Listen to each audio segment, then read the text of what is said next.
बिस्मिल्लाहिर्रहमानिर्रहीम, अस्सलामुअलैकुम and good morning Pakistan. आप देख रहे हैं रोही एट 10 और मैं हूं आपका मेज़बान तिहाम आज़म। नाज़रीन, उम्मीद करते हैं कि आपके दिन का आगाज़ जो है वो अच्छा हुआ होगा। हम हमेशा अपने प्रोग्राम से ये तलकीन करते हैं कि अपना दिन का आगाज़ जो है वो अपने एक्सरसाइज से करना है। इसी के साथ साथ थोड़ा सा अपने रूटीन में जो है वो ब्रेकफास्ट लाजमी जो है वो शामिल करना है। बेशक जो है वो आप जल्दी होती है, सुबह तैयार होना होता है, हमने अपने काम काज पे पहुँचना है, थोड़ा सा जल्दी उठें, ब्रेकफास्ट लाजमी करें ताकि आप एनर्जाइज्ड वे में जो है वो अपने दिन का आगाज़ करें। नाज़रीन, स्मोक है, अपना ख्याल रखें, अपने बच्चों का ख्याल रखें। हुकूमत की तरफ से तलकीन की जा रही है कि मास्क पहनें। इसी के साथ साथ जो मोटरसाइकिल सवार हैं वो हेलमेट का इस्तेमाल करें ताकि सेहत का जो है वो ख्याल रख सकें। नाज़रीन, कुछ ज़िम्मेदारियाँ हमारी हैं, कुछ ज़िम्मेदारियाँ जो हैं वो स्टेट की हैं। स्टेट छापे मार रही है, कंट्रोल करने की कोशिश कर रही है, या जो मेनेस है उसको कर्व करने की कोशिश कर रही है। हमने भी अपनी सेहत का ख्याल रखना है। आज के प्रोग्राम में नाज़रीन हमने बात करनी है लेबर डिपार्टमेंट के हवाले से। लेबर डिपार्टमेंट किस तरह काम करता है, क्यों बनाया गया, इसकी ज़िम्मेदारियाँ क्या क्या हैं, चाइल्ड लेबर को कर्व करने में क्या ये डिपार्टमेंट जो है वो कामयाब हुआ है, सालाना इस डिपार्टमेंट की कारकर्दगी क्या है, क्या पिछले सालों से कुछ बेहतर कारकर्दगी रही या जू के तू हैं हालात। इस हवाले से तफसीलन गुफ्तगू करने के लिए हमारे साथ मौजूद हैं राना जमशेद साहब, जो कि डायरेक्टर लेबर डिपार्टमेंट मुल्तान। इनसे इस हवाले से तफसीलन गुफ्तगू करेंगे। अस्सलाम वालेकुम sir, welcome to the show. वालेकुम सलाम। सबसे पहले मैं रोही टीवी का शुक्रगुज़ार हूँ कि उन्होंने मुझे इजहार ख्याल के लिए मौका दिया। इससे मुझे लेबर क्लास के मसाइल और लेबर क्लास के मसाइल को हल करने के लिए हुकूमत की जो कोशिशें हैं, हुकूमत की जो ख्वाहिश है, हुकूमत का जो अज़म है, उसको इधर पेश करने में मुझे मौका मिलेगा। थैंक यू रोही। सर, तफ़सीलन इस हवाले से गुफ्तगू करेंगे। नाज़रीन, इनके साथ हमारे साथ मौजूद हैं वसीम शहज़ाद, जो कि रिपोर्टर रोही टीवी हैं। मुल्तान में जब भी कुछ अच्छे जर्नलिस्ट की बात की जाती है तो वसीम का लाजमी नाम लिया जाता है। काफ़ी अच्छे पैकेजेस बनाते हैं, रिपोर्ट्स जो हैं इनकी काफ़ी ज़्यादा जो है वो मकबूल होती हैं। नाज़रीन, फ़िल्म, टेलीविज़न और थिएटर की बीट को ये कवर करते हैं। इस हवाले से गुफ्तगू करेंगे कि थिएटर में क्या क्या नए इक़दाम किए जा रहे हैं। कुछ फ़हाशी और उरियानी के ख़िलाफ़ कुछ एक्शंस लिए गए थे, उस हवाले से किस जो ग्राउंड रियलिटी क्या है। इसी के साथ साथ मुल्तान में कुछ ग्रीन बसेस की बात की गई थी। रूट्स को काफ़ी इन डिटेल पिछले प्रोग्राम में वसीम ने बताया था, उसकी क्या ग्राउंड रियलिटी है। मुल्तान के दीगर जो डेवलपमेंट प्रोजेक्ट्स हैं उस हवाले से भी हम गुफ्तगू करेंगे। अस्सलाम वालेकुम वसीम, कैसे हैं आप? अल्हम्दुलिल्लाह। तहमा ये आपका हुस्न नज़र है कि आपने जिस तरह से तारुफ़ करा दिया।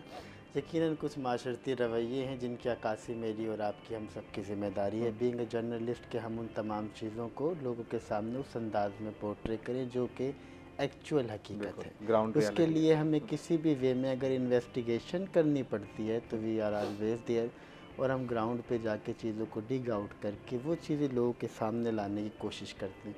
ज़ाहिरी बात है, जिस पे थोड़ी सी मेहनत हो जाए तो वो चीज़ थोड़ा सा निखार के खूबसूरत हो जाती है, और बाकी जो लोग देखते हैं यकीनन वो अपना फ़ीडबैक भी देते हैं और बहुत कुछ हमें लोगों से सीखने को भी मिलता है। इंसान सारी ज़िंदगी सीखता ही रहता है।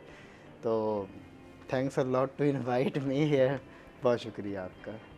जमशेद साहब, राना जमशेद साहब, मैं आपसे जानना चाहूँगा कि लेबर डिपार्टमेंट है क्या, ये किस लिए बनाया गया, इसकी ज़िम्मेदारियाँ क्या हैं। ख़ासतौर पर मुल्तान की अगर हम डोमेन की बात करें तो उसमें किस किस चीज़ों का जो है वो ख्याल रखना है। आसान अल्फाज में ज़रा टेक्निकल अल्फाज का इस्तेमाल कम कीजिएगा ताकि नाजरीन को हमारे समझ आए। जी, लेबर डिपार्टमेंट जो है ना, वो लेबर क्लास के लिए, जो वर्किंग क्लास है, जो इंडस्ट्री में या कारोबारी इदारों के अंदर लेबर का काम करती है, उनके हकूक़ और उनके जो मसाइल हैं उनके हल के लिए लेबर डिपार्टमेंट का क़याम अमल में लाया गया। तो ये डिपार्टमेंट्स इसको मेनली सूबा कंट्रोल करता है, और इसके अंदर इसके जो इम्प्लीमेंटेशन का जो तरीक़ाकार है वो हमारे इंस्पेक्ट करते हैं। ओके। नंबर 2 पे वो एडवाइस करते हैं, अवेयरनेस क्रिएट करते हैं वर्कर में भी, और इंडस्ट्री के मालिक को भी अवेयर भी करते हैं और उसको कन्विंस भी करते हैं कि लेबर की बेहतर प्रोडक्टिविटी के लिए और मुल्क की मईशत को बेहतर तरीके से रन करने के लिए लेबर का और मालकान का एक पेज पे होना और लेबर का उस सेटिस्फाई होना ये ज़रूरी है।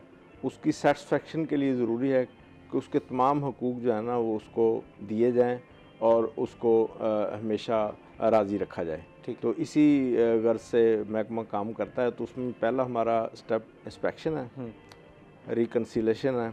हम उनके दरमियान मुफाहमत के लिए एक फ़ज़ा रखते हैं, और उसके बाद एडजुडिकेशन है और अदालती मामला है कि अगर कोई अमल दरामद नहीं होता तो उसके खिलाफ महकमा जो है ना वो अदालती कार्रवाई की तरफ जाता अच्छा, है। वो अदालती कार्रवाई जो है वो सिविल कोर्ट्स में जाती है, लेबर कोर्ट्स में जाती है, किस तरह जो है वो उसका जो है वो रिकन्सिलिएशन की जाती है, रिड्रेसल किस तरह होता है? जी, ऐसे है।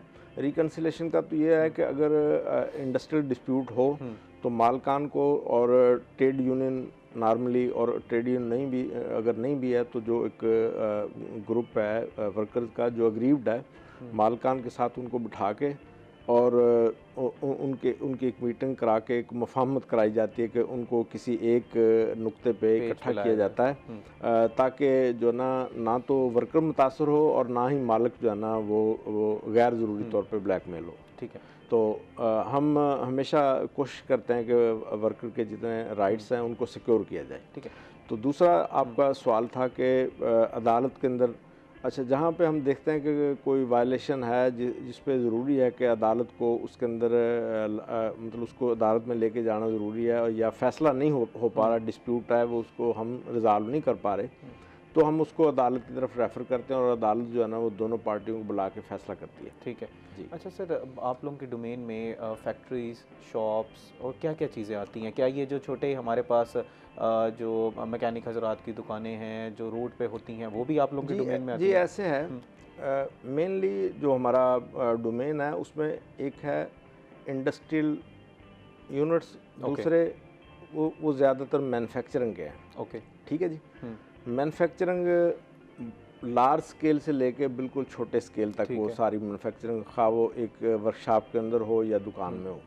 ठीक है जी, ये एक है। दूसरा है सर्विसेज सेक्टर,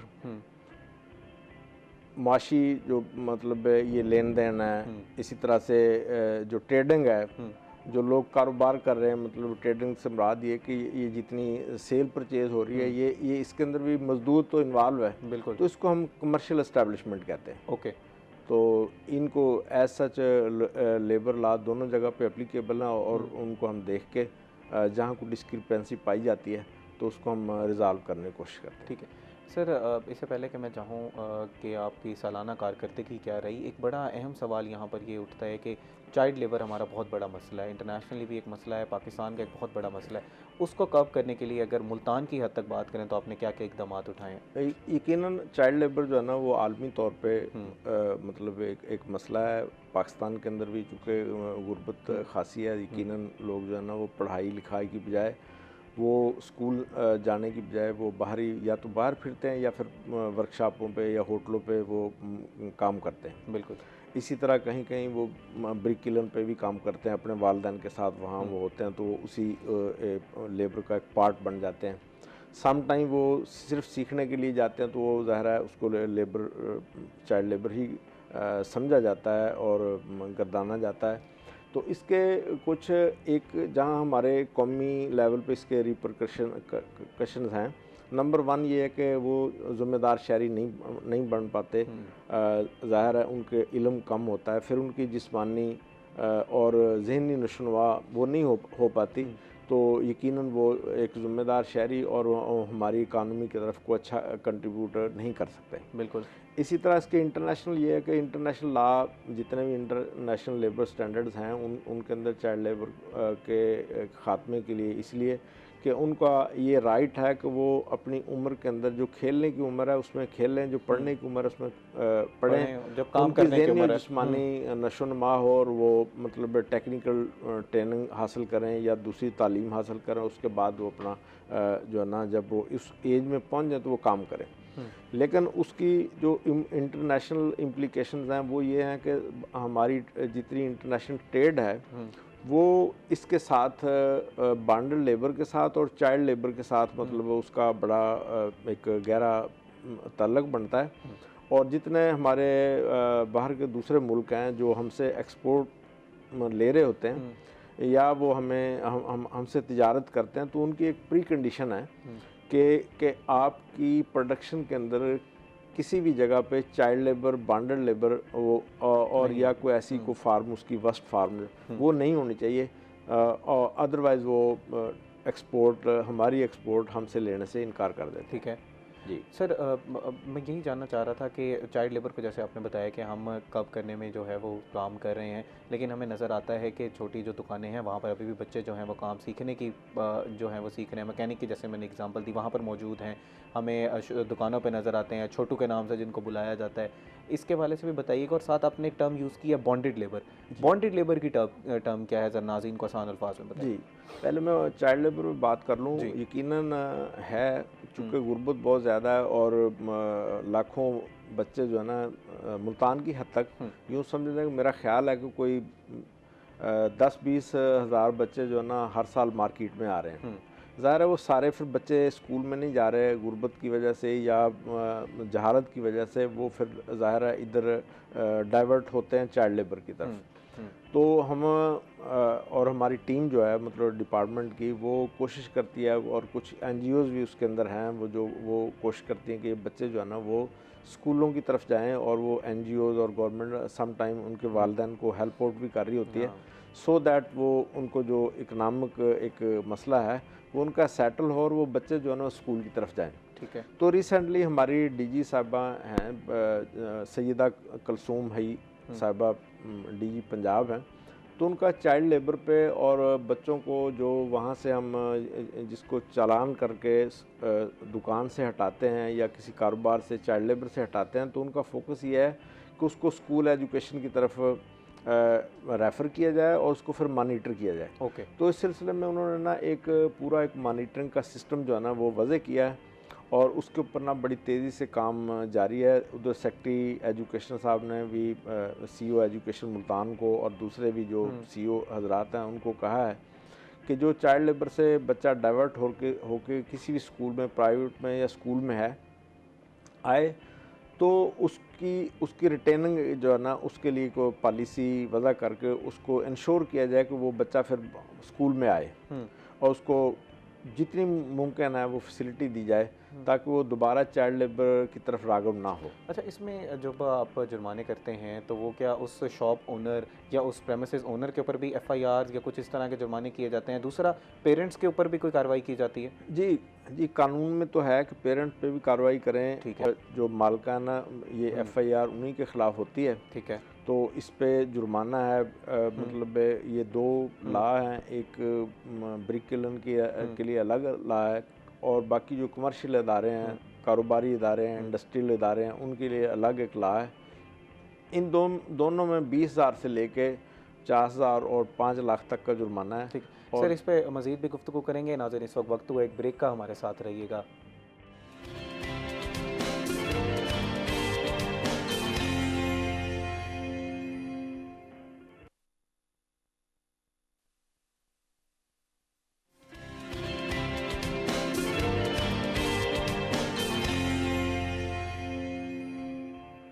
वेलकम बैक नाज़रीन। ब्रेक से पहले हम लेबर डिपार्टमेंट के हवाले से गुफ्तगू कर रहे थे और जानने की कोशिश कर रहे थे कि ख़ास तौर पर चाइल्ड लेबर के हवाले से क्या क्या इक़दाम किए जा रहे हैं। मज़ीद भी उस पर गुफ्तगू करेंगे। हमारे साथ वसीम शहजाद मौजूद हैं, जो कि टीवी, थिएटर, फ़िल्म और इन चीज़ों को जो है वो इस पर ख़ासी निगाह रखते हैं, इनको कवर करते हैं, इनकी बीट है।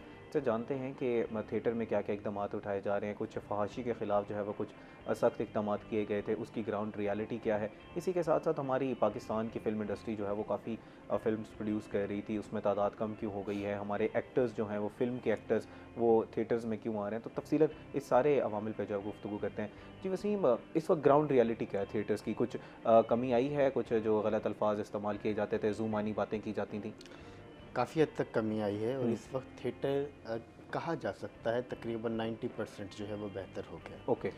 क्योंकि उसके अंदर से अब फहाशी को किसी हद तक कंट्रोल किया जा चुका है। जो नई पॉलिसीज़ बनाई गई हैं उसके ऊपर सबसे ज़्यादा फोकस डांस स्टेप और कॉस्ट्यूम्स जो हैं उसके ऊपर रखा गया। तो ख़वातीन के जो लिबास था उसके अंदर अगर बेहतरी आई तो साथ साथ स्टेप्स पर भी बेहतरी आई, डांस परफॉर्मेंस पर बात हुई, मर्दों की जुत्तों पर बात हुई। तो किसी हद तक मैं देख रहा हूँ कि थिएटर अब काफ़ी हद तक बेहतर हो गए। अब इशू ये है कि ये तमाम चीज़ें ख़राबी का सबब बनी क्यों? उसके लिए ये है कि सबसे पहले कोई भी चीज़ एकदम से ख़राब नहीं होती, ना एकदम से ठीक हो सकती। आप अगर ये कहते हैं कि मैं थिएटर को 2 से 3-4 महीने के अंदर ठीक कर दूंगा, तो इट्स इम्पॉसिबल। एक ऑडियंस का माइंड सेट बन चुका है, वहाँ पे आपको शाम को एक ज़िम्मेदार भी नज़र आएगा, एक कोचवान भी नज़र आएगा, एक ख़ास स्कूल ऑफ थॉट्स के लोग हैं जो आपको थिएटर में बैठे हुए नज़र आएंगे। अगर आप बाकी आम पब्लिक को हर तरह की फैसिलिटीज़ दें और उनको थिएटर में जाने के लिए कहें तो वो थिएटर में नहीं जाएंगे। आप ये गैप देखिए कि एक वक्त था फैमिलीज़ डिस्कस किया करती थी कि हमने थिएटर में जाना बिल्कुल। और अब ये वक्त है कि फैमिली अगर थिएटर की बात हो तो शर्मिंदगी ऐसे फील होती है कि पता नहीं किस चीज़ की बात हो गई है, कौन सा थिएटर है। अगर तो अनवर मकसूद का थिएटर है फिर तो ठीक है, अगर आर्ट्स काउंसिल का थिएटर है फिर तो ठीक है। अगर आप कमर्शियल थिएटर की बात करेंगे तो कमर्शियल थिएटर में मैंने इतने ख़ास अरसे में कभी ख़वातीन को एज एन ऑडियंस बैठे हुए नहीं देखा है, और अगर वहाँ पर एज एन ऑडियंस ख़वातीन बैठी भी नज़र आई तो वो वही अदाकाराएँ थी जो किसी ज़माने में माजी का हिस्सा थी, जिन्होंने अपना नाम कमाया, अब उस सारी सिचुएशन के अंदर वो ख़राबी का बाइस बनी और उसके बाद वहाँ आ गई। थिएटर में लोगों को लाने के लिए मुख्तलिफ़ टेक्निक्स वक्त के साथ साथ इस्तेमाल होती रहीं। पहले आपने थिएटर को बिल्कुल बेहुदा किया तो एक ख़ास सर्टन टाइम लगा कि ख़वातीन फैमिलीज़ ने थिएटर में जाना छोड़ दिया, ऑडियंस कम हो गई।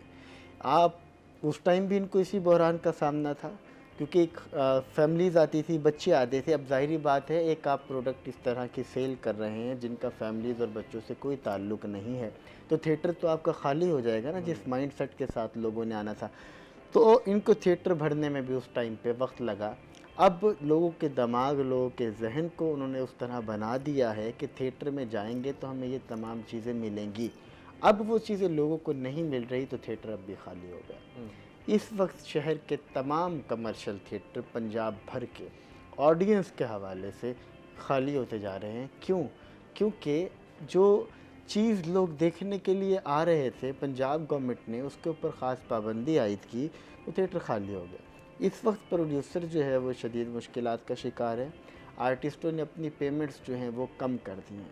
अब आर्टिस्ट इस बेस पे सिलेक्ट हो रहा है थिएटर में परफॉर्म करने के लिए। मिसाल के तौर पर अगर आप परफॉर्म करना चाहते हैं तो आप मुझे कितनी टिकट्स देंगे। टिकट से मुराद ये कि आपके शो में देखने के लिए कितनी ऑडियंस आएगी और वो किस सीट पे बैठेगी। अगर तो वो फ्रंट की सीट्स पे बैठती है और आप ये कहते हैं कि मैं आपको 6 दिन का मुआवजा कर रहा हूँ, हर दिन 10 लोग फ्रंट की टिकट्स ख़रीदेंगे, अगर नहीं ख़रीदेंगे तो आप मेरी पेमेंट में से काट लेंगे। आपका मुआहिदा हुआ, इस बेस के ऊपर आपको कॉस्ट किया गया। अब जब थिएटर शुरू हुआ तो वो अदाकारा जिसके नाम पर दुनिया आया करती थी, अब वो अदाकारा ऑडियंस को कॉल कर रही है, आए और मेरा थिएटर देखें। जब आपने उस खुद को ही, आप एक छुपी हुई मख्फी चीज़ थी, आपने खुद को नुमाया कर दिया। आपने पब्लिक के अंदर जो है मिन्नतें की, जब पब्लिक को खुद से बुलाया जाने लगा तो और बिगाड़ पैदा हो गया। अब ज़ाहिरी बात है एक शख्स जिसको बारहा आप बुला रहे हैं, अपने दोस्तों को भी कह रहे हैं इनवाइट करके जाएं, तो उसकी कुछ सर्टेन डिमांड्स होंगी तो वो आपको पूरा करनी होंगी, और उस बेस के ऊपर जो है वो ख़वातीन ख़ुसूसी तौर पर जो है वो टिकट्स के मामले में इस्तेमाल हुई। अब एक अदाकारा है जिसका नाम बड़ा है, जो टिकट्स भी दे रही है, चीज़ें वगैरह कर रही है, जिसकी लिंक्स इतने हैं कि वो आपको फ्रंट साइड की सिर्फ 5 टिकट्स दे सकती है। और अगर एक जूनियर अदाकारा है जो अभी स्टेज के ऊपर आई है लेकिन उसके लिंक्स ज़्यादा हैं, वो आपको 10 स्टेज की टिकट्स दे सकती है, तो पेमेंट जो सीनियर है उसकी निस्बत जूनियर की ज़्यादा होगी। अगर आपको 2 लाख दिए जा रहे हैं, आप सीनियर हैं, जूनियर को वहाँ पर 5 से 10 लाख रुपए तक दिए जाएंगे और उसका फ़ोटो भी बड़ा लगेगा, उसको पोर्ट्रे ये किया जाएगा जैसे ये बहुत सीनियर और बड़ा एक्टर है। तो अब जो रिस्पेक्ट का आंसर था जो हम ज़माने में देखते थे कि सीनियर्स खड़े होते थे, जूनियर बिल्कुल एक अलग बात हो रही है। हम लोगों के ये जो इकदामात उठाए गए थे, इससे सोचा जा रहा था कि शायद कंटेंट में कुछ बेहतरी आएगी, कंटेंट इस तरह का, कुछ अदाकार हमारे नहीं निकलेंगे। थिएटर जो है वो समझा जाता है कि अच्छे अदाकार थिएटर से निकलते हैं, यहाँ पर ट्रेनिंग होती है, यहाँ से फिर आप फिल्म और टीवी की तरफ जाते हैं। जितने निकलने थे निकल गए, अब नहीं निकलेंगे क्योंकि अब फनकार की जगह फनाकार लोग जो हैं वो बीच का हिस्सा बन चुके हैं। मैंने बताया कि पहले आप मेहनत करते थे, स्ट्रगल करते थे, लोगों को नहीं बुलाते थे, लोग आपको देखने खुद आते थे। तो आप कंटेंट उस तरह का बेहतर नहीं है। वजह मैं ये बुनियादी वजह जानना चाह रहा हूँ कि अवाम अगर आना चाह रही है, एक फैमिली की आपने अपनी तरफ बुलाना है, तो आपने उसको मार्केट भी अच्छा करना है, कंटेंट इतना बेहतर होगा तो हमारे यहाँ कुछ ऐसी फिल्में बनी हैं जिसने हॉलीवुड की फिल्मों को टक्कर दी है। राइट, अभी रिसेंटली अगर आप देख लें तो बहुत सारी मौला जट जो है वो उनमें से एक है, 40 साल के बाद दोबारा से उस फिल्म का बनना और उससे ज़्यादा बिजनेस करना, कंटेंट अच्छा होगा तो लोग पहुंचेंगे। लेकिन हमारे यहाँ लिखारी जो है वो उस लेवल के अब रहे नहीं। अब लोग लिखना नहीं चाहते। हमने लिखारी, अब मुझे बताइए कि उस ज़माने में जब लोग देखने के लिए आते थे तो बाकायदा स्क्रिप्ट राइटर था जो स्क्रिप्ट लिखता था, उसकी एक पेमेंट होती थी स्क्रिप्ट लिखने की। जब आप फिल्म बदी जुगतों की तरफ आ गए, जब आपने सिर्फ डांस परफॉर्मेंस रख दी, तो एक ख़ास अरसा गुजरा है इसके अंदर। 2007 से लेकर 2025 तक का ज़माना, आपने तकरीबन 20 साल जो है वो लिखारी को स्पेस ही नहीं दी। आपने फनकारों को कहा कि आप आए बस आपस में जुगते करें और उसके बाद जो मर्जी करें, तो लिखारी तो ना रहा। 20 साल तक जब कहीं इस प्रोडक्शन के अंदर लिखा ही नहीं गया, फिर आप डिमांड करें कि 20 साल बाद क्यों अब वो चीज़ें नहीं हो रही, तो हमने तो खुद इन चीज़ों को साइड पे कर दिया था। अच्छा, जो बड़े अदाकार हैं, जो बड़े डायरेक्टर्स हैं, प्रोड्यूसर्स हैं, जिनका एक टाइम पे स्टेज में नाम होता था, वो फिर आहिस्ता आहिस्ता स्टेज को छोड़ गए, तो क्या अब उनकी जिम्मेदारी नहीं बनती कि हुकूमत जो है वो आपको सपोर्ट कर रही है, हुकूमत ने पाबंदियाँ लगा दी उरियानी पे, फहाशी पे, तब आप आएँ, अच्छा स्टेज जो है वो प्रोड्यूस करेंगे, ऐसा इकट्ठे मिलकर पैसे की परवाह किए बगैर एक ऐसा कंटेंट प्रोड्यूस करें जिसको आवाम देखने के लिए आए। जब इतने बड़े नाम आएंगे तो उसकी मार्केटिंग ऑटोमेटिकली हो जाएगी। देखिए नाम जो है वो मुख्तलिफ टैग्स के साथ जुड़ गए हैं। बहुत सारे लोग निकल कर जो है वो मुख्तलिफ प्रोग्राम्स और मुख्तलिफ चीज़ों की जानिब गामजन हो गए हैं। वो दोबारा इस फील्ड में आना ही नहीं चाहते। जिसमें मैं सुहेल अहमद साहब की बात करूं तो वो करना ही नहीं चाहते। वो समझते हैं कि ये गंद है, इसको मैंने दोबारा ठीक हमने नहीं करना, हम एक अलग साइड पे अपनी दुनिया बसा के जो है वो उसमें आबाद हो जाते हैं। अब जो इस वक्त हालिया जो हुआ उसमें चूड़ियाँ फिल्म के जो मोमराना साहब थे, उन्होंने फिल्म के बाद तकरीबन 15 साल से यही डिबेट चल रही थी और अब वो जो है वो स्टेज की तरफ आए। डेड फ्लॉप शोज़ हैं, लोग देखने के लिए नहीं आ रहे, आपके पास कंटेंट उस लेवल का नहीं है, आप चीज़ों पोर्ट्रे करना चाह रहे हैं लेकिन ऑडियंस एक ख़ास आपने माइंडसेट बना दिया, इसको चेंज होने में तकरीबन 6 महीने साल का वक्फा लगेगा। आपको पहले नुकसान बेयर करना होगा। आप अच्छे स्क्रिप्ट राइटर लाएंगे, उन स्क्रिप्ट राइटर को लिखेंगे, ड्रामा प्रोड्यूस करेंगे, लोग नहीं आएंगे क्योंकि अभी लोगों के दिमाग से उस टैग को हटाना है जो थिएटर के हवाले से लोगों के माइंड में मौजूद है। जितना मर्जी अच्छा ड्रामा लग जाए, कमर्शियल थिएटर पे लगेगा तो कोई नहीं जाएगा, आर्ट्स काउंसिल में लगेगा भर जाएगी। क्यों? लोगों का एक माइंडसेट है कि थिएटर नहीं है। अभी उसको चेंज होने में बड़ा टाइम लगेगा। इनको पहले नुकसान बेयर करना है, ये लगाते रहिए उन ड्रामों को, पहले आर्ट्स काउंसिल में लाएं, फिर लोगों को कहें कि आप लोग कमर्शियल थिएटर की तरफ आए, हम वहाँ भी यही चीज़ कर रहे हैं, वहाँ पे उसके वीडियो क्लिप चीज़ें वगैरह वायरल होंगी, तो फिर उसके बाद जो है वो जाके ये एक मिथ जो बनी हुई है लोगों की, इसको जाके जो है वो स्पेस मिलेगी, वगरना ये मुश्किल अदाकार हैं उस लेवल के जो, अगर जिस लेवल की थिएटर की हम बात करें हैं, शेक्सपियरियन थिएटर की हम बात करें, हम इंटरनेशनल थिएटर जिस तरह का होता है उस थिएटर की बात करें, नापा है हमारे यहाँ, उस लेवल के अदाकार हैं, इस हवाले से गुफ्तगू करेंगे वसीम। लेकिन इस वक्त हुआ एक ब्रेक का, नाज़रीन हमारे साथ रहिएगा।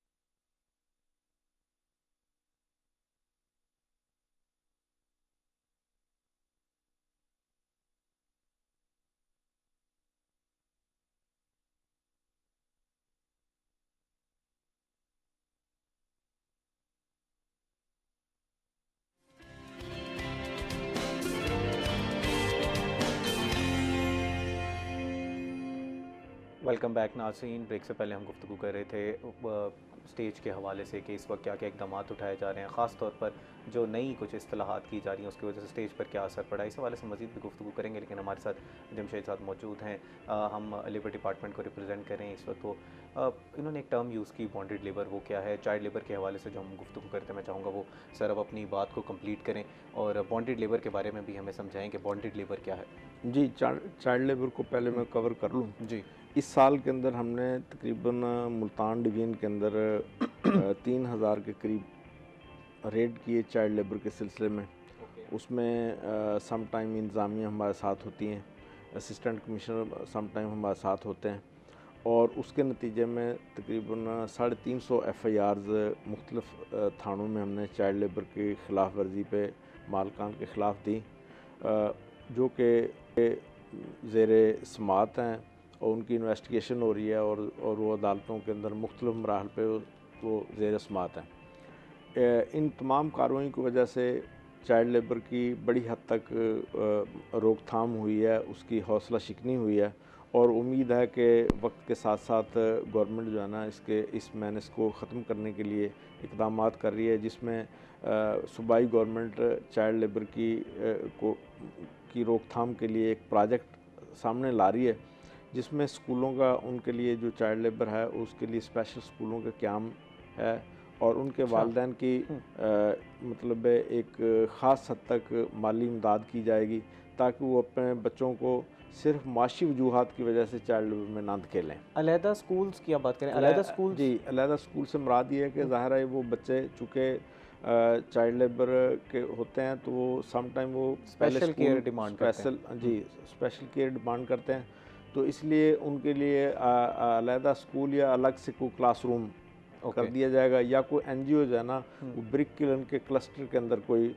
ऐसा कोई एजुकेशन सेंटर कायम कर देगी जिसमें मुख्तलिफ एज के बच्चे एक जगह बैठ के तालीम हासिल कर सकें। ओके, और ये कब तक इम्प्लीमेंट हो जाएगा सर? ये होपफुली ये बहुत जल्द इंशाल्लाह ये इसी माली साल के अंदर इसके ऊपर काम शुरू हो जाएगा। भी रहा है जिसमें जनूबी पंजाब सेक्रेटरीट स्कूल एजुकेशन के साथ मिल्क नो के नाम से जो है वो इस प्रोजेक्ट को चला रही है, सुबह नो के नाम से। इसमें ये है कि औकात कार जो हैं वो बड़े मुनफरिद हैं बाकी स्कूल्स की निस्बत। मिसाल के तौर पर इशू जो सबसे ज़्यादा फेस करना पड़ा वो ये था कि पेरेंट्स मान ही नहीं रहे थे अपने बच्चों को स्कूल भेजने के लिए, क्योंकि अगर वो अपने बच्चों को स्कूल भेजते हैं तो घर का चूल्हा जो है वो नहीं जलता। तो ऐसे में एक डिसाइड ये किया गया कि क्यों ना अगर क्लासरूम्स बाकी स्कूल की 8 बजे लगती हैं तो 8 बजे से पहले का जो वक्त है 6 से 8 वो हम 2 घंटे इन बच्चों को दें। इसके बाद 2 बजे क्लासरूम एंड हो जाती हैं तो स्कूल या काम से वो बच्चा अगर 4 बजे फारिग हो जाता है तो 4 से 6 सुबह के 2 और शाम के 2।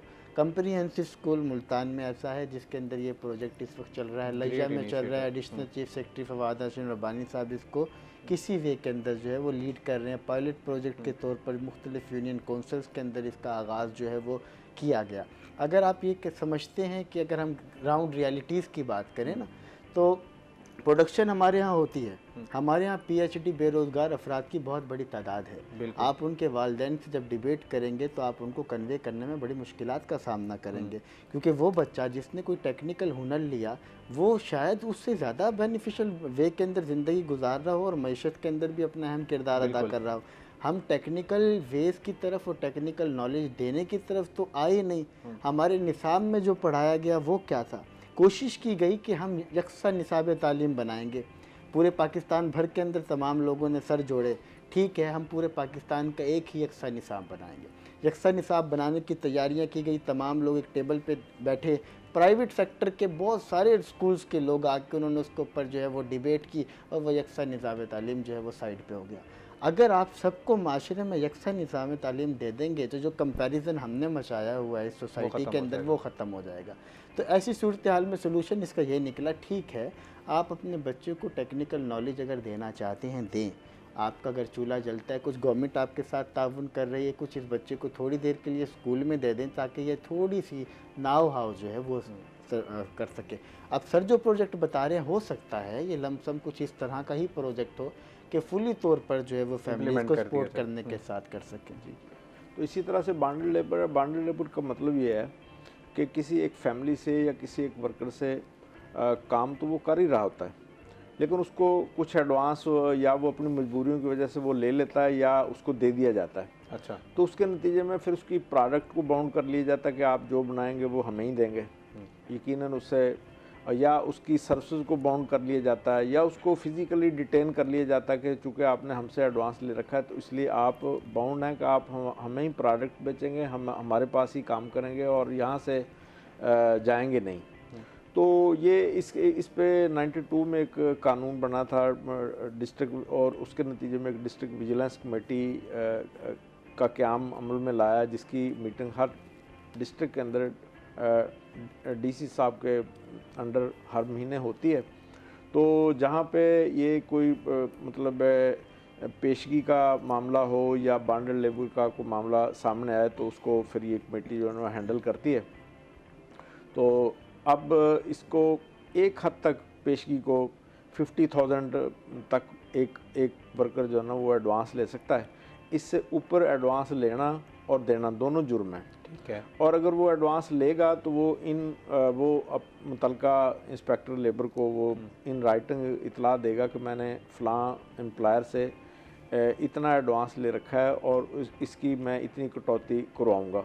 और या मालिक भी बाउंड है कि वो नोटिस जो है ना उसकी कापी जो उनका एग्रीमेंट है उसकी कापी वो देगा। तो इससे बड़ी हद तक जो इसकी बॉन्ड लेबर की जो वर्स्ट फार्म थी वो बड़ी हद तक उसके अंदर ना कमी आई है।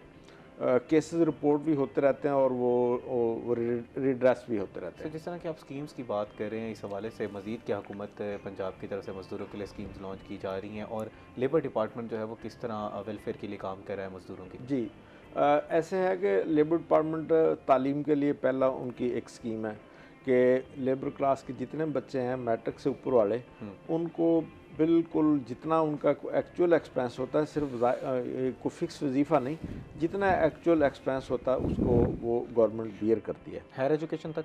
हायर एजुकेशन तक, इवन प्राइवेट एजुकेशन के लिए भी अगर कोई बच्चा किसी प्राइवेट स्कूल में कॉलेज में पढ़ता है, मेडिकल कॉलेज में पढ़ता है, इंजीनियरिंग में पढ़ता है जहाँ फ़ीसें ज़्यादा हैं जैसे प्राइवेट मेडिकल कॉलेज हैं, तो वो अगर क्राइटेरिया पूरा होता है तो गवर्नमेंट उसको बियर करती है। ओके।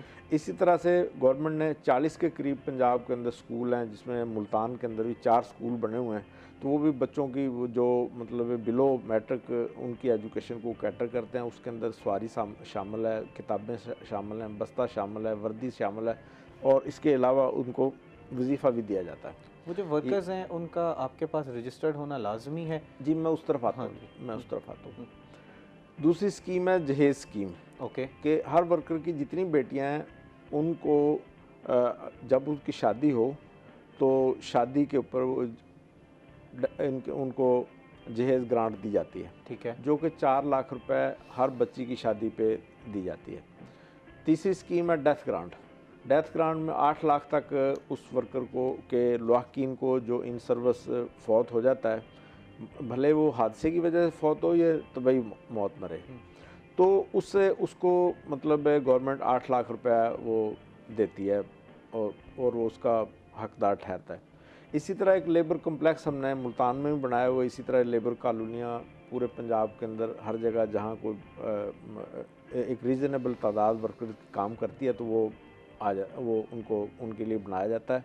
इधर भी एक कासमपुर कॉलोनी थी, वो उस वक्त गवर्नमेंट ने ना 80s में 90s में वो सिर्फ प्लाट दिए थे। अब लेबर कम्प्लेक्स इंडस्ट्रियल स्टेट के अंदर है, 990 फ्लैट्स पे मुश्तमिल है और मल्टी स्टोरी फ्लैट हैं। वो 2001 के अंदर 2021 में वो वर्कर्स को अलाट कर दिए गए थे और वो वर्कर उसको अवेल कर रहे हैं।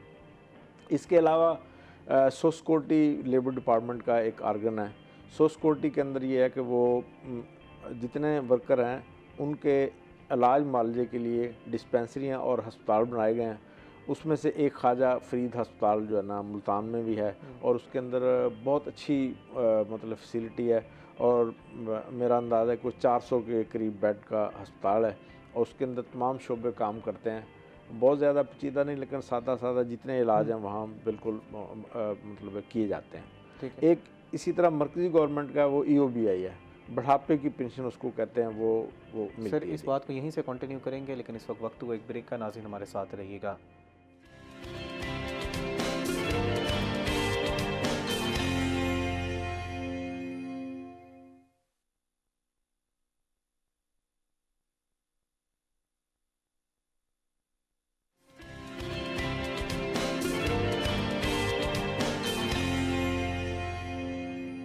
वेलकम बैक नाज़रीन। ब्रेक से पहले हम लेबर डिपार्टमेंट के हवाले से गुफ्तगू कर रहे थे। मैं चाहूँगा कि सर वहाँ से अपनी बात को कंप्लीट करें जहाँ पर हम EOBI की बात कर रहे थे और ये मैं क्या इन लेबर जो है हमारी क्लास जो है उसको रजिस्टर होना भी लाजमी है। इसी के साथ साथ एक राशन कार्ड स्कीम जो है वो लॉन्च की गई है, वो क्या है, किस तरह जो है वो उसको अवेल किया जा सकता है, इस हवाले से भी तफसीलन हम जानने की कोशिश करेंगे। जी सर बताइएगा। जी, अपनी बात को कंप्लीट कीजिएगा, फिर राशन कार्ड के हवाले से भी ज़रा ब्रीफली बता दीजिएगा। EOBI एक मरकज़ी गवर्नमेंट का महकमा है, employees old age benefit institute. तो वो ऐसे वर्कर जिन्होंने अपनी सर्विस के दौरान उनकी एक ख़ास लिमिट तक कटौती हुई होती है, तो 60 साल सर्विस मुकम्मल करने पे या 60 साल की उम्र तक पहुंचने के बाद उनको फिर पेंशन दी जाती है। तो जैसे गवर्नमेंट के सर्वेंट पेंशन लेते हैं, वैसे वो वर्कर भी फिर पेंशन के मुस्तक होते हैं और वो ले रहे हैं। अब आ जाएँ राशन कार्ड की तरफ। तो ये मैडम मरीम नवाज शरीफ का ये इनिशिएटिव है। तो ये इसी साल मई के अंदर लॉन्च किया गया। तो इसको सोशल सिक्योरिटी डिपार्टमेंट जो है वो हैंडल करता है, जो कि लेबर डिपार्टमेंट का एक आर्गन है। ओके। तो उसमें इब्तदाई तौर पे इसके जो सोशल सिक्योरिटी कार्ड याफ्ता लोग हैं, उनमें से पंजाब के अंदर 12 लाख वर्कर्स को ये राशन कार्ड दिए गए हैं। वो उनके अकाउंट के अंदर 3,000 रुपया माहाना चले जाते हैं। उनको ये है कि वो जो यूँ समझ लें कि उनकी जो ग्रासरी है या को दूसरे चीज़ें हैं वो सब्सिडाइज हो जाती हैं। तो ये आइडिया बहुत अच्छा है और इससे वर्कर जो है ना वो बड़े खुश हैं कि चलें उन्हें एक एडिशनल एक बेनिफिट मिल रहा है जी। वसीम साहब, हमने पिछले प्रोग्राम में बड़ा तफसीलन गुफ्तगू की थी ग्रीन बसेस के हवाले से। आपने बड़ा तफसीलन बताया था कि उसके रूट्स भी वज़ा कर दिए गए हैं और अब जो है वो अनकरीब ग्राउंड पे हमें चलती हुई नज़र आएगी। कब तक जो है वो ग्रीन बसेस हम देख सकते हैं, क्योंकि माहौल अब आपके सामने है, आप लोग जो है वो फील्ड में जाते हैं, गले आप लोगों के ख़राब हो रहे हैं। तो बहुत ज़्यादा आपके शहर के मुख्तलिफ सेक्शंस जो हैं वो मुख्तलिफ किस्म का जो एटमॉस्फेयर पैदा कर रहे हैं। अगर आप मुल्तान का चौक कुम्हारा वाला क्रॉस करें तो आपकी आंखों में जो जलन है वो महसूस होगी, आप चुभन जो है वो महसूस करेंगे।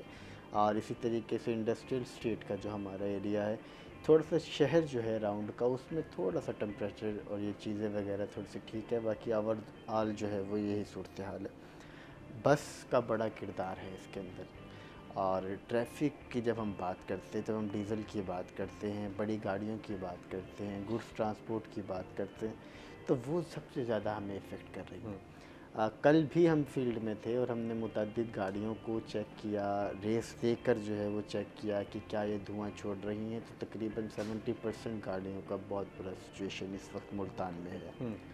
उसके लिए विक्स स्टेशन जो है वो बनाया गया। अब विक्स स्टेशन का प्रॉब्लम ये है कि पूरे साउथ पंजाब का तकरीबन ये कह लीजिए कोई एक विक्स स्टेशन जो है वो हम देख रहे हैं। अब वो गाड़ियों की लाइन यहाँ से शुरू होती है और चली जाती है चौक कुम्हारा वाला तक। अब एक बंदे का नंबर 3-3, 4-4 दिन बाद आ रहा है। वो लोग बाहर खड़े हुए हैं, वेट कर रहे हैं, गाड़ियाँ छोड़ के जाते हैं तो चोरियाँ हो जाती हैं। ट्रांसपोर्टर हजरात को आप भी कवर करते हैं ग्राउंड पे, कल आप मौजूद थे, बिल्कुल मैं ये देख रहा था। हमारी भी जब ट्रांसपोर्टर हजरात से गुफ्तगू होती है वो यही कहते हैं कि एक तो उनका मौक़िफ़ ये है कि डीजल गाड़ी है वो धुआं देगी, एक दूसरा हमारी गाड़ी जब फिटनेस से रिपोर्ट के लिए जाती है तो वहाँ पर 6-6, 7-7 दिन खड़ी रह जाती है, हमें वहाँ पर हमारा नुकसान भी होता है। तो इस हवाले से क्या किया जा रहा है? अभी तक कोई ऐसे इकदाम नहीं किया गया। वो लोग 6-6, 7-7 दिन वहीं पे खड़े रहते हैं, बैटरियाँ चोरी हो जाती हैं, मुख्तलिफ चीज़ें जो हैं उनका प्रॉब्लम जो है वो उनको करना पड़ रहा है। या तो विक्स पे लेबर बढ़ाई जाए या फिर किसी न किसी वे के अंदर एक और यूनिट जो है वो इस शहर को बहुत सख्त ज़रूरत है इस हवाले से कि वो बनाई जाए, क्योंकि आपको सर्टिफिकेशन फ़िटनेस का विक्स नहीं देना है, आपको और कोई अलाउ नहीं कर सकता। तो ऐसी सूरत हाल में जिसकी भी गाड़ी रोकें उसके पास फ़िटनेस सर्टिफिकेट नहीं है। फ़िटनेस सर्टिफिकेट कैसे बनाएं? 8-8 दिन हमें लाइन के अंदर लगना पड़ेगा। और धुआं के हवाले से, स्मोक के हवाले से ये किरदार, ये तो चलो प्राइवेट गाड़ी है। अब हम आ जाते हैं गवर्नमेंट के जो अपनी सेमी या वेडा बस सर्विस जो है वो चल रही थी, उसका भी यही सेम सूरत हाल है। तो उसके लिए 8 साल का प्रोजेक्ट था, वो आलमोस्ट अक्टूबर में मुकम्मल हो गया। नवंबर में भी गाड़ी चल रही है, हालांकि प्रोजेक्ट मुकम्मल हो चुका है। दिसंबर के मिड तक ये इसी तरह चलती रहेगी और दिसंबर के मिड में फिर ग्रीन बसेस का जो है वो आने के इम्कानात ज़्यादा हैं, क्योंकि जो तकरीबन इस पूरे शहर के अंदर मुख्तलिफ स्टेशन जो बनाए गए हैं उसके अंदर 30% स्टेशन जो हैं वो अब तक कंप्लीट हो चुके हैं। बाकियों पर काम अभी जारी है। जनरल बस स्टैंड पे इसकी पार्किंग जो है वो बनाई जा रही है। होप्स हो ये बहुत जल्द जो है वो हम मिड दिसंबर में जो है वो ग्रीन बसेस को देखेंगे, जिससे आपका एटमॉस्फेयर तो बेहतर हो रहा होगा, लेकिन साथ साथ गवर्नमेंट को थोड़ी सी सब्सिडी जो है वो इन लोगों को देनी चाहिए। क्योंकि पहले गवर्नमेंट ने सब्सिडी दी कि जी आप एलपीजी के ऊपर चीज़ों को करा लीजिए। गैस का ज़माना आया, लोगों ने अपने डीजल इंजन की सारी किटें वगैरह जो है वो उतार के फेंकी और उसके बाद जो है वो ये लगवाया।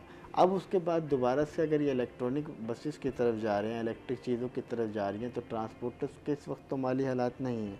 या तो उनको कोई ऐसी सब्सिडी दी जाए कि वो तमाम लोग जो हैं वो शिफ्ट हों, डीज़ल से हटें, क्योंकि डीज़ल ने धुआं छोड़ना ही तो छोड़ना है। कुछ दी जा रही थी, कुछ जो है वो इम्पोर्टर्स हजरात को भी सहूलियात थी कि वो इलेक्ट्रिक गाड़ियाँ जो हैं वो सस्ते दामों पे जो है वो इंपोर्ट कर सकते हैं, कुछ इस तरह की सहूलियात तो थी। लेकिन उसके अंदर हमारी बड़ी गाड़ियाँ नहीं आती ना। ओके। गुड्स ट्रांसपोर्ट की अगर हम बात करते चलें, डालों की, मजदूर की, जो मूव्स के लिए इस्तेमाल होती हैं, तो उसके अंदर इतनी कैपेसिटी और इंजन में शायद नहीं होती जिसकी बेस पे वो लोग वही चलाने पर मजबूर हैं।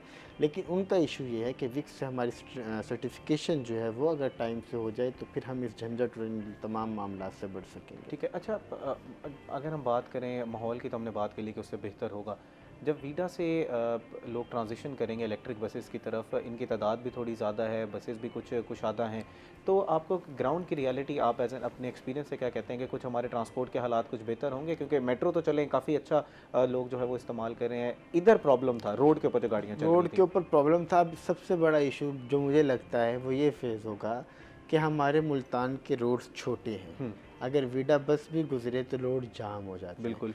जब एक 12 मीटर की लंबी गाड़ी, उससे तकरीबन ये समझ लीजिए डबल या उससे किसी हद तक थोड़ी सी कम डबल गाड़ी जो है वो उस रोड से गुजरेगी, तो फिर क्या होगा? एक सबसे बड़ा जो प्रॉब्लम मैं देख रहा हूँ आगे आने वाले कमिंग डेज़ के अंदर, हमें ट्रैफिक की जो रवानगी है वो मुतासिर होती दिखाई देगी। लेकिन ये अच्छी तफरी सहूलियात है जिससे शहरी जो है वो बराह रास्त फ़ायदा हासिल कर रहे होंगे। जैसे आप बात कर रहे हैं, ये चीज़ें सारी ज़िला इंतज़ामिया भी देख रही होगी। उम्मीद करते हैं कि इस पे कोई जामे प्लान भी बनाया जा रहा होगा ऐसे ताकि ही ट्रैफिक की बहाली जो है वो उसमें मुतासिर ना आसान हो। हो सके। वसीम शहजाद, बहुत शुक्रिया आज प्रोग्राम में तशरीफ़ आवरी का। हमने इन डिटेल जो है वो काफ़ी डिस्कशन की। राना जमशेद साहब, आपका बहुत शुक्रिया। लेबर डिपार्टमेंट के हवाले से आपने बड़े आसान अल्फाज में समझाया कि लेबर डिपार्टमेंट काम क्या करता है और क्या क्या सहूलियात जो है हमारी लेबर क्लास को दी जा रही हैं। नाज़रीन, उम्मीद करते हैं कि प्रोग्राम का पहला सेगमेंट आपको पसंद आया है। हमने इन डिटेल जो है वो डिस्कशन की। ब्रेक के बाद हमारे साथ मज़ीद भी गेस्ट मौजूद होंगे, so we will be right back.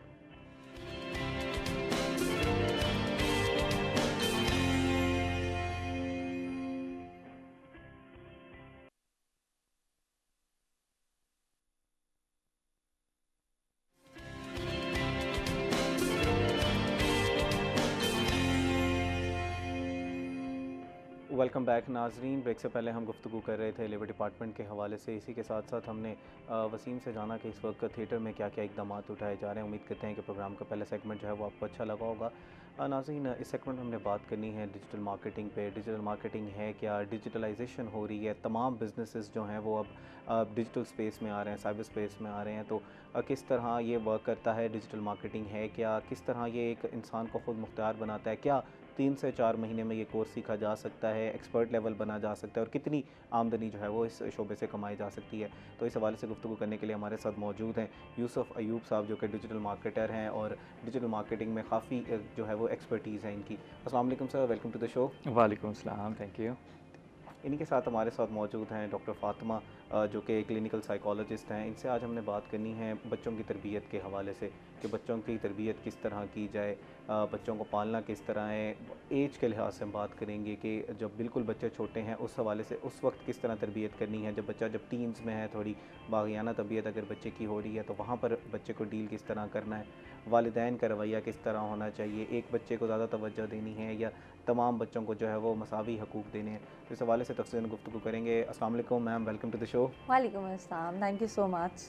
ठीक है मैम, आप? अल्हम्दुलिल्लाह, आप बताएं। अल्हम्दुलिल्लाह मैम। यूसुफ साहब, मैं ज़रा स्टार्ट आपसे करना चाहूँगा। आप डिजिटल रेल में आप काम करते हैं, तमाम बिजनेसेस जो हैं वो डिजिटलाइज हो रहे हैं। हमारे यहाँ डिजिटल मार्केटिंग का क्या रुझान है, उस तरफ स्टूडेंट्स जो हैं वो अब सीखना शुरू कर रहे हैं स्किल को भी? अच्छा, जो डिजिटल मार्केटिंग है ना, सबसे पहले तो इसकी आपने बेस को समझना है। Okay. It's a branch of marketing जी। And marketing itself a branch of business. यानी कि बेसिकली हम लोग जितने बिजनेसेस कर रहे हैं उसको चलाने के लिए हमें मार्केटिंग चाहिए होती है, और मार्केटिंग की सबसे अहम ब्रांच है डिजिटल मार्केटिंग। तो आज के दौर में जब हम लोग एडिक्टिव हो गए हैं मोबाइल के यूज़ का, स्क्रीन यूज़ का, और ऑन एवरेज मैं एक स्टैट्स पढ़ रहा था कि 5 से 6 घंटे का स्क्रीन टाइम है तमाम लोगों का, और हम लोग जो मोबाइल की बार बार निकालते हैं तकरीबन 50 to 150 टाइम्स, अगर हम ऑन एवरेज डिफरेंट कंट्रीज़ का देखें तो हम इतना उसको देख रहे होते हैं। तो अब अपने बिज़नेस को ग्रो करने के लिए डिजिटाइज होना कंपलसरी है। तो पाकिस्तान के जो नौजवान हैं इसकी इम्पोर्टेंस को समझ चुके हैं।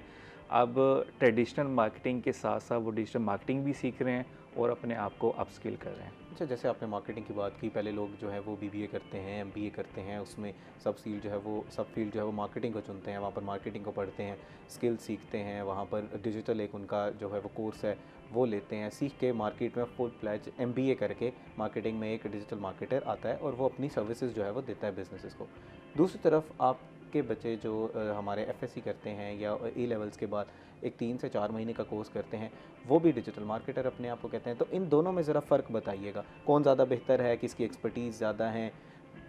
अच्छा, जैसे मैंने बताया, चूँकि ये मार्केटिंग डिजिटल मार्केटिंग है, मार्केटिंग की ब्रांच है और मार्केटिंग बिजनेस की ब्रांच है। ऐसा स्टूडेंट जिसकी बेस बहुत अच्छी है, जो बिज़नेस को बहुत अच्छा समझता है कि बिज़नेस काम कैसे करता है, उसके फंडामेंटल्स क्या है, और फिर उसके साथ उसकी मार्केटिंग को समझता है और उन चीज़ों को समझते हुए फिर वो डिजिटल मार्केटिंग के अंदर आता है। तो इसका बहुत ज़्यादा डिफरेंट होता है उस बच्चे का कि जो सिर्फ उसने 3 महीने का कोर्स किया या 4 महीने का कोर्स किया। तो इसका बहुत ज़्यादा फ़र्क है उसके निस्बत जिसकी जो फाउंडेशन है वो बहुत अच्छी है। तो आई ऑलवेज सजेस्ट कि अगर आपकी बिज़नेस डिग्री है तो इट्स गुड, अगर बिज़नेस डिग्री नहीं भी है तो डिजिटल मार्केटिंग करने से पहले आपको जो fundamentals of marketing at business है वो आपको समझनी चाहिए, ताकि आपकी बुनियाद अच्छी हो और फिर आप जो उसके ऊपर बिल्डिंग बनाएंगे, that's make a sense. Okay, मैं यही समझना चाह रहा था कि हमारे यहाँ ये जो प्रैक्टिस है कि 3 से 4 महीने में जी इश्तिहारात भी हम देखते हैं जी आप डिजिटल मार्केटिंग के एक्सपर्ट बन जाएंगे, क्या वो वाकई ही वायबल हैं या वो सिर्फ एक मार्केटिंग गिमिक है, वो भी अपनी एक मार्केटिंग कर रहे हैं? अच्छा, ये जो कोर्सेज हैं मैं ऐसा नहीं कहूँगा कि ये बिल्कुल फ्रॉड है। ओके। 3 से 4 महीने में आप थोड़े से फंडामेंटल सीख लेते हैं, क्योंकि डिजिटल मार्केटिंग के अंदर बहुत ज़्यादा निशेज़ हैं। ओके। अगर आप डिजिटल मार्केटिंग की मोटी मोटी ब्रांचेस को देखें, अगर आप गूगल सीखना चाह रहे हैं, गूगल एड्स एक इटसेल्फ बहुत बड़ी फील्ड है, बिल्कुल। उसका पूरा एक इकोसिस्टम है। मेटा एड्स हैं, फिर मेटा एड्स हैं, स्नैपचैट एड्स हैं, फिर आपकी एसईओ है, फिर आपकी कंटेंट मार्केटिंग है। ये तो बहुत बड़ी फील्ड है। तो जो 3-4 महीने का कोर्स करवा रहे होते हैं, मैं ऐसा नहीं कहता कि वो आपके पैसे ज़ाया करते हैं, टाइम ज़ाया करते हैं। सबसे पहले एज अ स्टूडेंट तो आपने एक अच्छा इंस्टीट्यूट का इंतखाब करना है। सबसे पहले तो आप खुद यूट्यूब से सीखें, जो फ्री रिसोर्सेज अवेलेबल हैं वो सीखें, और फिर अगर आपको लगे कि आपको एक कोर्स की ज़रूरत है तो आप किसी अच्छे इंस्टीट्यूट में जाके वो कोर्स लें, तो आपको थोड़ी सी ना फंडामेंटल्स सेट हो जाएंगी कि क्या क्या होता है। ठीक है। उसके बाद फिर आप किसी स्पेशलाइजेशन में उसको आप गो थ्रू कर सकते हैं। जो जैसे आपने बात की यूट्यूब की, और डिफरेंट जो है वो हमें फ्री कोर्सेज भी मिल जाते हैं ऑनलाइन, तो वो मोर देन इनफ है। एक बच्चा जो है अगर वहाँ से सीख ले और उसके बाद अपनी स्किल्स को पॉलिश करता जाए तो वो एक अच्छा जो है वो अर्न कर सकता है, या उसको बाकायदा किसी उस्ताद को हायर करना चाहिए और कोर्स लेना चाहिए?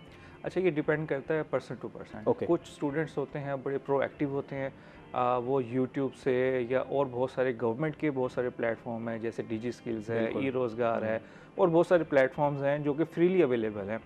और गवर्नमेंट और इवन यूट्यूब के कुछ अच्छे चैनल्स हैं जो top of the notch teachers वो आपको पढ़ा रहे होते हैं। ओके। लेकिन वो स्टूडेंट पे डिपेंड करता है क्या वो इतना प्रोएक्टिव और डिसिप्लिन है, क्या वो साथ के साथ वो लेक्चर लेके उस पर प्रैक्टिस कर रहा है। अगर वो कर रहा है तो it's more than enough for start, लेकिन आपको फिर फर्दर एक मेंटोरशिप लेने की ज़रूरत होती है।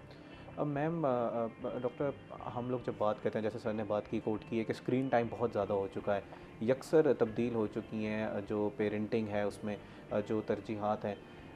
एक पेरेंट के लिए ज़रा मोबाइल की अहमियत को भी समझाइएगा, किस एज में मोबाइल दे देना चाहिए? पेरेंटिंग अब किस तरह चेंज हो गई है? एक हमारे जो पुराने आर्कियाई कुछ पेरेंटिंग के असूल थे उससे अब किस तरह पेरेंट्स जो हैं वो जदीद दौर में बच्चों की जो है वो तरबियत कर सकते हैं? अच्छा क्वेश्चन है आपका। इसमें सबसे पहले तो आपको ये देखना पड़ेगा कि हम लोग बीइंग सोसाइटी मेंबर्स, हम लोगों का जो फ्रस्ट्रेशन आ गया है वो कहाँ जा रहा है, वो कहाँ से आया, और वो कैसे जो है ना वो आगे पास ऑन हो रहा है। अगर आप हमारे पेरेंट्स को देखें या हम उनके पेरेंट्स को देखते हैं, तो सबसे ज़्यादा चीज़ उनके अंदर हमें देखने को मिलती थी वो था सब्र, वो था तहम्मुल, वो थी बर्दाश्त, जो कि अब हम लोगों की जनरेशन टू ऑनवर्ड जनरेशन ये चीज़ें ऑलमोस्ट आपको देखने को नहीं मिलती।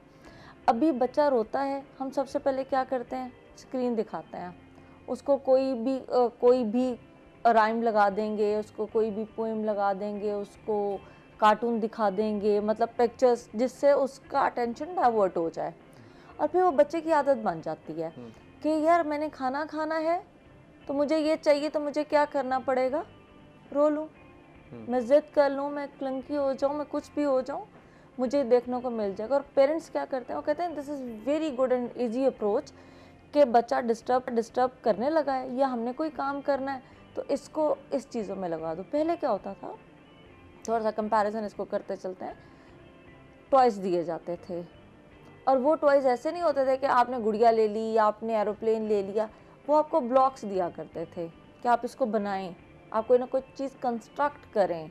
और बच्चे की इसमें इन्वॉल्वमेंट भी ज़्यादा होती थी, वो मेंटली भी ज़्यादा अच्छा होता था, इमोशनली भी स्ट्रॉन्ग होता था और वैसे फिज़िकली भी वो ज़्यादा उसको स्ट्रॉन्ग होता था। अब आजकल के बच्चे देखें, हर बात के ऊपर आपको बच्चा रोता नज़र आएगा।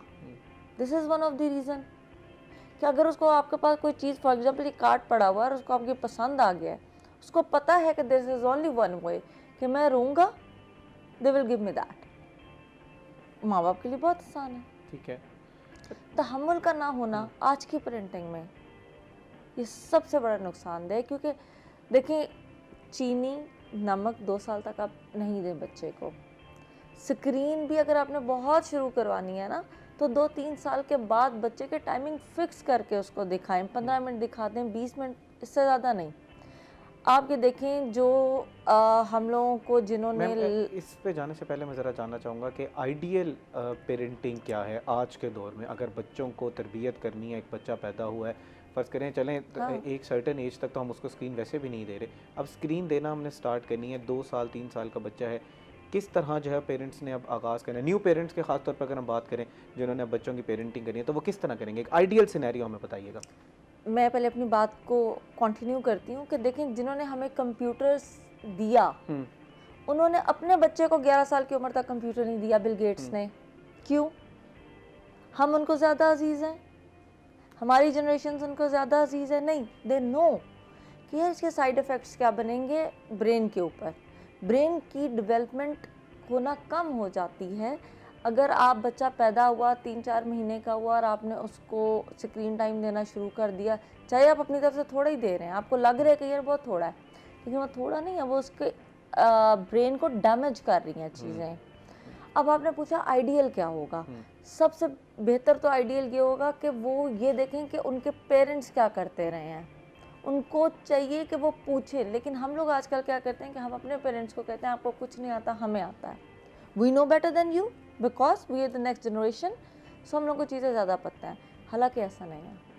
अगर आप वहाँ से गाइडलाइन लें और उनकी पीछे वाली चीज़ों को देखें कि क्या क्या स्टेप्स थे, तो मेरा ख्याल है कि आप इससे ज़्यादा बेहतरीन आप पेरेंटिंग कर ही नहीं सकते। अच्छा, हम जब थेरेपी लेने जाते हैं एक किसी भी साइकोलॉजिस्ट के पास, तो कहा जाता है, मुद्दा वहीं से निकलता है कि आपके पेरेंट्स ने यहाँ पर आपके साथ एक कोताही कर दी, इसकी वजह से आपको जो है वो ये मसाइल का सामना करना पड़ रहा है।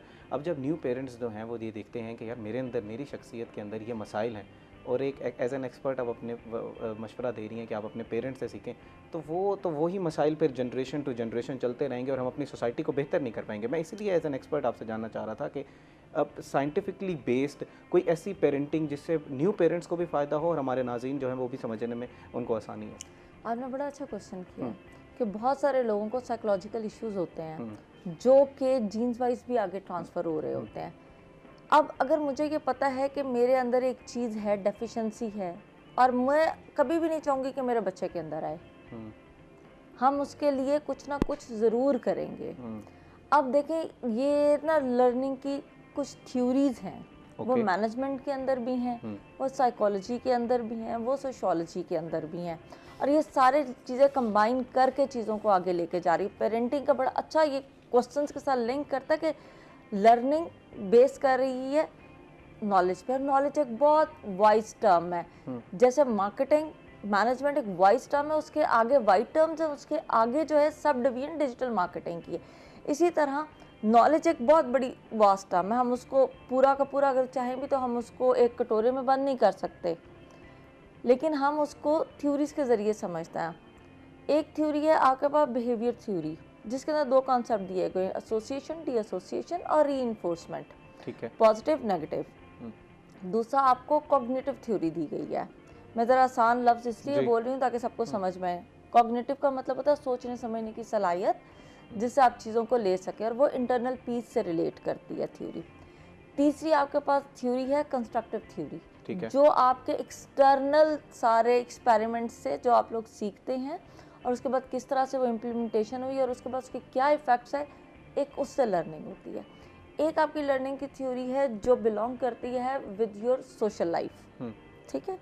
वो जाहिर सी बात है अपने इंटरेक्शन से, अपने पीयर ग्रुप से, अपने एल्डर ग्रुप से, इधर उधर माहौल सारा कुछ देख के वहाँ से वो लोग सीख रहे होते हैं। इसी तरह और भी थ्योरीज हैं। मैम, इन थ्योरीज़ का हम प्रैक्टिकल इम्प्लीमेंटेशन अभी हाँ। समझते हैं। इस वक्त नाज़रीन वक्त तो एक ब्रेक का, हमारे साथ रहिएगा।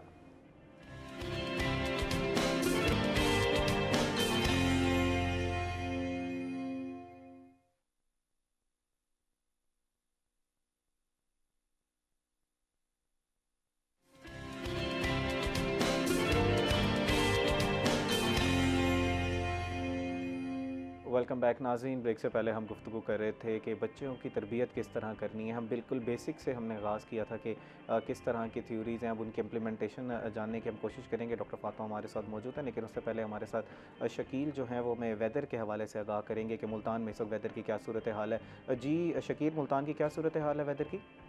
जी जहां मुल्तान का मौसम आज कुछ बदला बदला सा है और ये बदलाव इंसानी सेहत पर बड़ा बुरा असर डाल रहा है, क्योंकि मुल्तान में पहले से स्मोक का राज तो बरकरार ही था, लेकिन आज सुबह से धुंध भी छाई हुई है और सुबह का आगाज़ काफ़ी ठंडा हुआ है। दर्जा हरारत की बात कर लें तो महकमा मौसमियात के मुताबिक आज कम से कम दर्जा हरारत 16 डिग्री सेंटीग्रेड रिकॉर्ड हुआ है, जबकि इससे बढ़कर आज ज़्यादा से ज़्यादा दर्जा हरारत 31 डिग्री सेंटीग्रेड को भी छू सकता है। दोपहर के वक्त में सूरज की तपश जो है वो बढ़ सकती है, और जबकि शाम के वक्त में, सुबह के वक्त में मुल्तान की जो मौसम है वो काफ़ी ठंडा रहने लगा है। जबकि हवा में इस वक्त नमी 85% रिकॉर्ड की जा रही है और हवा की रफ्तार इंतहाई कम है और फ़ज़ाई आलूदगी जो है वो काफ़ी ज़्यादा बढ़ने लगी है। मुल्तान में आज सुबह के वक्त से ही एयर क्वालिटी इंडेक्स में पॉइंट्स काफ़ी ज़्यादा रिकॉर्ड किए गए हैं। औसतन मुल्तान के 408 पॉइंट्स रिकॉर्ड हुए हैं, जबकि खानेवाल रोड की जानब 700 से ज़्यादा पॉइंट्स रिकॉर्ड हुए हैं।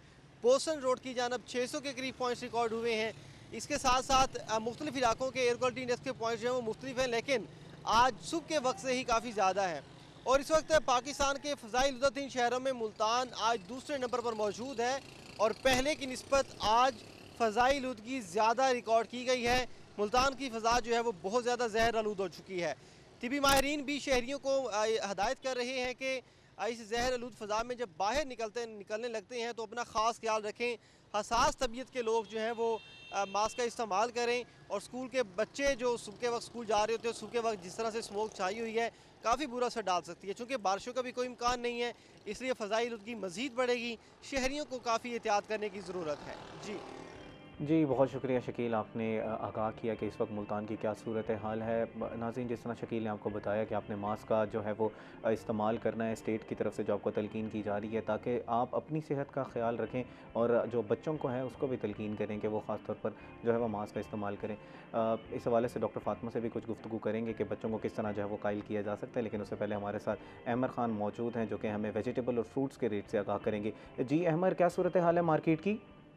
जी बिल्कुल, मुल्तान में सब्जियों और फलों की कीमतों के हवाले से बात करें, जो मंडियों में रेट हैं वो आम मार्केट में रेट नहीं है। जो कि मंडियों में रेट के हवाले से बात करें तो मंडी में रेट जो है सब्जियों और फलों का कम है, लेकिन आम मार्केट में सब्जियों और फलों की कीमतें जो हैं वो आसमान पर बातें कर रही हैं, थमने का नाम नहीं ले रही, कम होने का नाम ले रही, जिससे आम शहरियों को काफ़ी मुश्किलात का सामना जो है वो करना पड़ रहा है। इसी हवाले से अगर हम बात करें मंडी में, आम मार्केट जो मंडी में टमाटर का रेट है उस वक्त जो है वो 125 रुपये, जबकि आम मार्केट में 160 रुपये फ़ी किलो जो है वो फ़रोख्त किया जा रहा है। जबकि मंडी में प्याज 120 रुपये, जबकि आम मार्केट में 150 से 160 रुपये फ़ी किलो जो है वो फ़रोख्त किया जा रहा है। इसके साथ साथ मंडी में अरवी 75, भिंडी 110, गोभी 30 रुपये फ़ी किलो जो है वो फ़रोख्त की जा रही है। जबकि आम मार्केट में अरवी 130, भिंडी 140 और गोभी जो है वो 70 रुपये फ़ी किलो जो है वो फ़रोख्त की जा रही है। उसके साथ साथ दीगर सब्जियों की कीमतें भी आसमान पर बातें कर रही हैं। मंडी में मटर जो है वो 300 रुपये और फली गोर जो है वो 70 रुपये फ़ी किलो जो है वो फ़रोख्त किया जा रहा है। जबकि आम आम मार्केट में मटर जो है वो 380, जबकि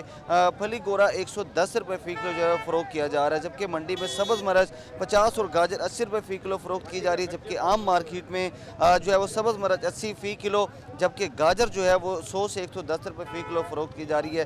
दीगर सब्जियों की कीमतें जो हैं वो भी आसमान पर बातें कर रही हैं, लेकिन मंडी और मार्केट में जो है वो काफ़ी फ़र्क जो है वो दिखाई दे रहा है। अगर मार्केट और आम जो है वो सरकारी रेट के हवाले से बात करें तो उसमें भी काफ़ी जो है वो फ़र्क दिखाई देता है, जिससे आम शहरियों को काफ़ी मुश्किलात का सामना करना पड़ रहा है। इसके साथ साथ अगर हम बात करें फलों की कीमतों के हवाले से, फलों में मार्केट में सुंदर खानी अंगूर 930 रुपये, कंधारी अनार 300 से 400 रुपये फ़ी किलो, जबकि सेब जो है वो 250 से 400 रुपये फ़ी किलो फ़रोख्त किया जा रहा है। इसके साथ साथ अमरूद जो है वो 240, पपीता 500 और खजूर 700 रुपये फ़ी किलो आम मार्केट में जो है वो फ़रोख्त किए जा रहे हैं, जबकि मार्केट में जापानी फल 250 रुपये फ़ी किलो, जबकि केले जो हैं वो 70 से 100 से 110 रुपये फ़ी दर्जन जो है वो फ़रोख्त किया जा रहा है, जिससे आम शहरियों को जो है वो काफ़ी मुश्किलात पेश आ रही है। जब अपने शहरियों से बात की तो शहरियों ने आला हुकाम से मुतालबा किया है कि फौरी तौर पर जो है वो जो रेट है उन पर चेक एंड बैलेंस किया जाए, ताकि जो है वो चीज़ों पर कमी भी की जा सके और गरीब शहरी जो है उनको ख़रीद कर 2 वक्त की रोटी भी खा सके।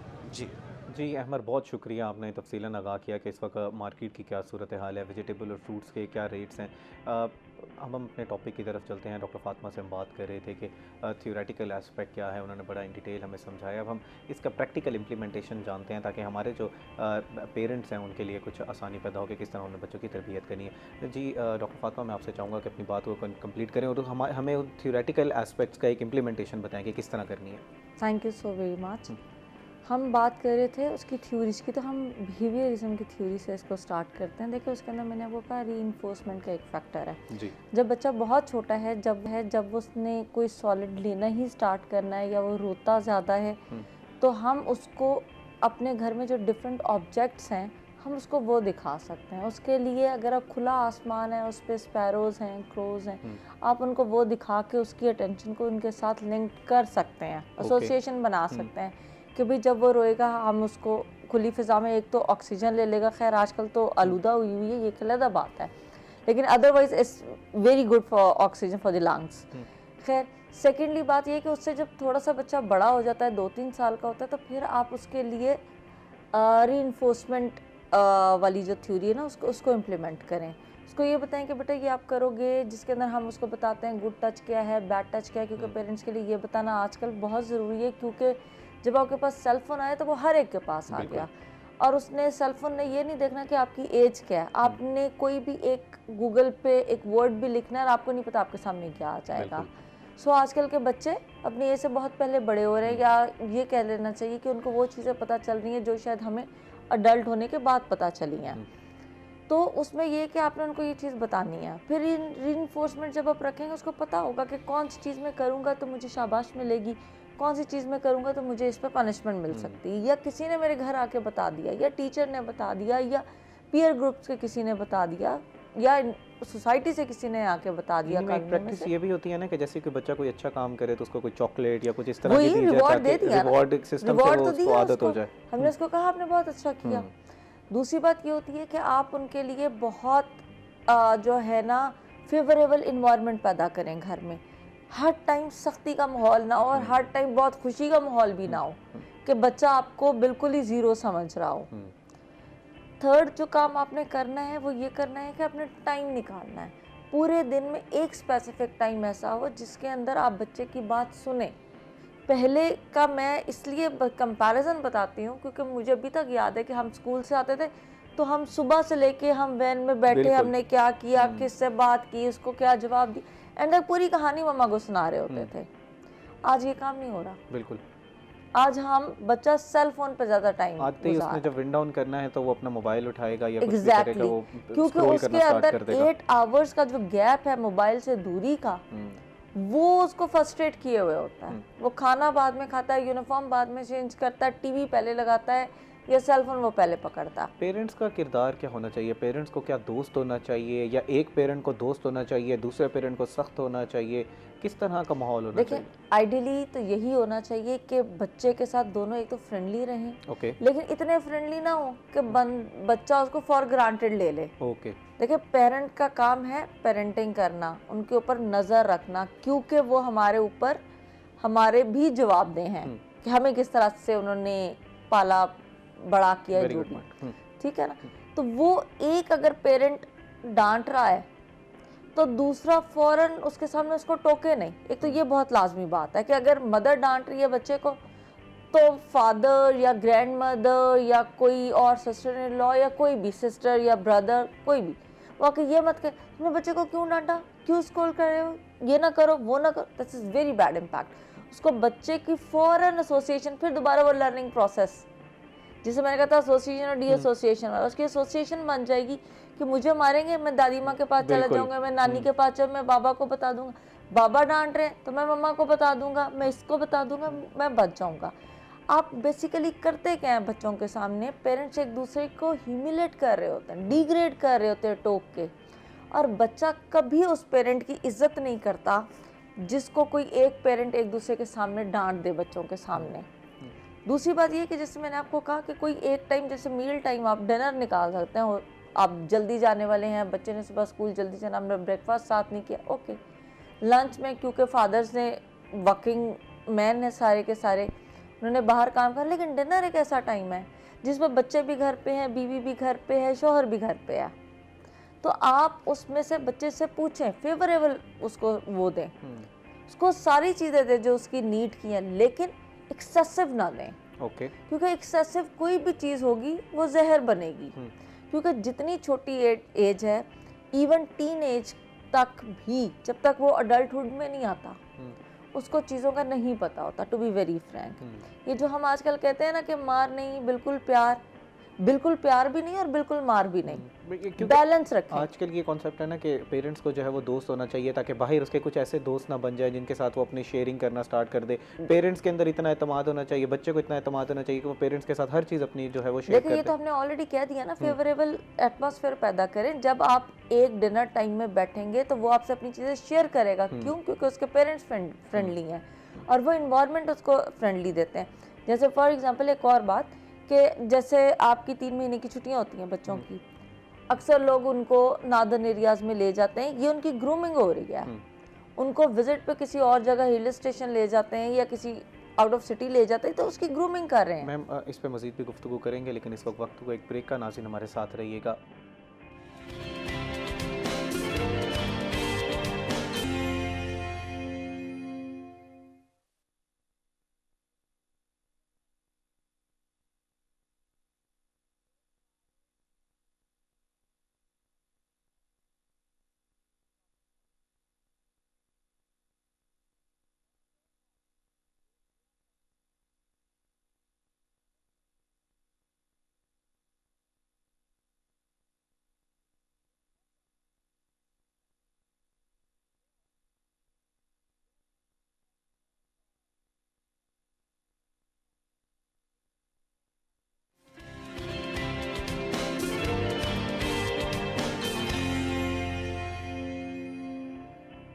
वेलकम बैक नाजरीन। ब्रेक से पहले हम गुफ्तगू कर रहे थे कि पेरेंटिंग किस तरह करनी है, टीचर्स जो हैं वो, पेरेंट्स जो हैं वो किस तरह का रोल जो है वो प्ले कर सकते हैं।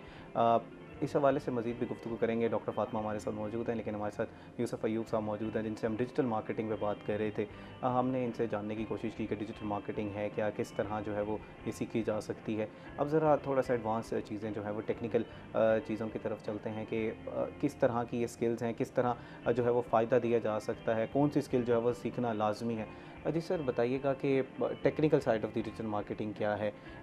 जब आप 3 महीने के कोर्स की बात करते हैं तो उस कोर्स में हम क्या क्या चीज़ें सीखते हैं, या अगर कोई बच्चा जो है वो डिग्री कर रहा है, मास्टर्स कर रहा है, तो उसमें डिजिटल मार्केटिंग सीखने के लिए बुनियादी क्या चीज़ें हमें सीखनी चाहिए?